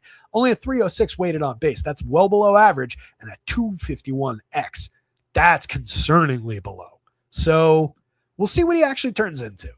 I think you give him a shot if you're rostering on either site, but I like him a lot better on FanDuel, where I can take him for 28, put him at second base, put him in the outfield. I don't really want to occupy shortstop with this hitter. There's too many good shortstop options. But if you're stacking, you want the correlated scoring, you can, of course, conclude him. Alex Freeland, talent there, 3,100, 2,500. Hasn't really shown it in 79 plate appearances. He's better than this, or should be. Solid batted ball events, though. 12.8% barrel rate. Don't sleep on that down the bottom of the lineup at second base. That's definitely where you would want him. Third base on FanDuel also does work, though, except for the fact that you would then have a blocker with Max Muncy. So just put him at second base if you're using him. Ohtani, Dodgers. Really nothing from the Miami team, but I would say bats over Jansen Junk probably, but you're just doing it again. You're being contrarian for contrarian's sake. You know what? It probably actually is Jansen Junk over the bats with that in mind. 6,200 on DraftKings. Another piece that's a desperation play. Probably not as much as the $5,500 desperation play to bring us back around to the pitcher board. That's Zach Littell against the Mets. Jansen Junk has a little bit more talent than Zach Littell right now.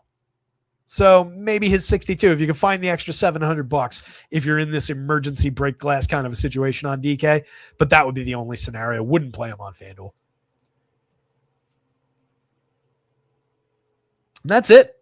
524. Nice long show. Whew. 222. That is a good one. 10-game slate. We had a lot to go over. This is a absolutely loaded slate. Really, really like the looks of this one. We have tons of pitching to work with. We have excellent spots for bats. We'll get crushed by some totally unforeseen thing like the Nationals getting to Clay Holmes. It'll bend the slate as usual. That's what happens. It's baseball. But the clear spots, the things that are standing out and calling to us at the top of the board make a ton of sense today. And we've got excellent pitching to pair with it. As I said, you can get to basically any of the pitchers on FanDuel with ease while getting to the most appealing stacks of the day. Same is probably true on DraftKings. I just haven't actually clicked it together personally. But I would expect, especially with some of those guys coming in cheaper relative to the cap, very interesting slate. Jose Soriano at 86, classy option on DraftKings. 10-5 for Shohei, not unfair. Logan Gilbert at 88, 9,000 for DeGrom against the free swinging Yankees. So much to work with on both sites. And again, even the expensive options there. It's a slate with a very clear upper class, pretty solid middle class. I'm skipping over Merrill Kelly right now, but again, those cheap prices maybe make things work for him if he finds his form against the Brewers. Definitely skipping over Chris Bubich there. He just projects out okay, but I don't like him at price, and I don't like him in that ballpark as discussed. So, Casey Mize, Clay Holmes, more in that mid-board middle group. I would say maybe even, especially with price considered, Chad Patrick, although maybe we just call Patrick and Kelly just kind of on their own tier on either side of that Diamondbacks-Brewers game. Davis Martin, overpriced on FanDuel, but very interesting on DraftKings as just a mixer SP2 with a little bit of upside. If you find some strikeout against the Angels, could be appealing. That said, probably overperforming so far this year. So I don't fully buy the breakout, and I don't like the spot at all on FanDuel at 96. Savali's a no, Littell's a no, Perez is a no, Junk, Bueller, all no's. Pretty difficult down there. Yeah, it was an awesome time, Andy. I enjoy it. I love when we have some time. That's why, again, just trying to consistently get the shows a little earlier in the day so we can kind of linger and take our leisurely way through this, and people can catch up on the rewind. It also earns us more clicks, more likes, and so on and so forth. Speaking of, like button, subscribe button, hit up rotoscouts.com. Spend $7. Check it out. It's not even $7. $6.93 gets you from today to next Tuesday. Every main slate for baseball, plus some of the odd slates, the earlies and the lates that I throw in just as bonus content. Every playoff basketball slate, every playoff hockey slate, all in for $6.93 for the week. Cheaper than that on a per day rate for monthly and quarterly plans. So check those out, guys. A lot of bang for your buck. Trying to make it the most friendly site in the industry for people who not looking to spend hundreds and hundreds of dollars to access crazy tools that they don't necessarily even use because they're hand building one or two lineups. The average player in this industry, I've said this a million times, average player in the industry builds 5 lineups, 10 lineups on a big day. A lot of people just building 1, maybe 2, throwing them in, hoping for the best. That's who we're looking for. That's who we're here for. So hopefully it fits into your budget. We're not looking to break the bank. If you need a special deal, something like that, hit me up. I'm a friendly guy. If I can get you on the subscriber list, I'll cut you a break. I'll give you a promo code to start things off. Hit me up. Discord is linked in the description down there. Jump into Discord at Rotoscouts on Twitter. With all that stuff in mind, if there are no questions, anything like that, let me get an update in. Let me go knock out the hockey projections, build some lineups for tonight. Going to wish you guys all good luck out there. Somebody go win something. Share those results when you do. Again, at Rotoscouts on Twitter, or just drop it in the Discord early and get everybody on your side rooting for you. It's a fun time when that happens. Love to see that. Congrats again to Cubs fan, by the way. I don't know if you were here yesterday. I shouted out your solid finish the other night on the show yesterday. But yeah, good luck. Go win something. See you tomorrow.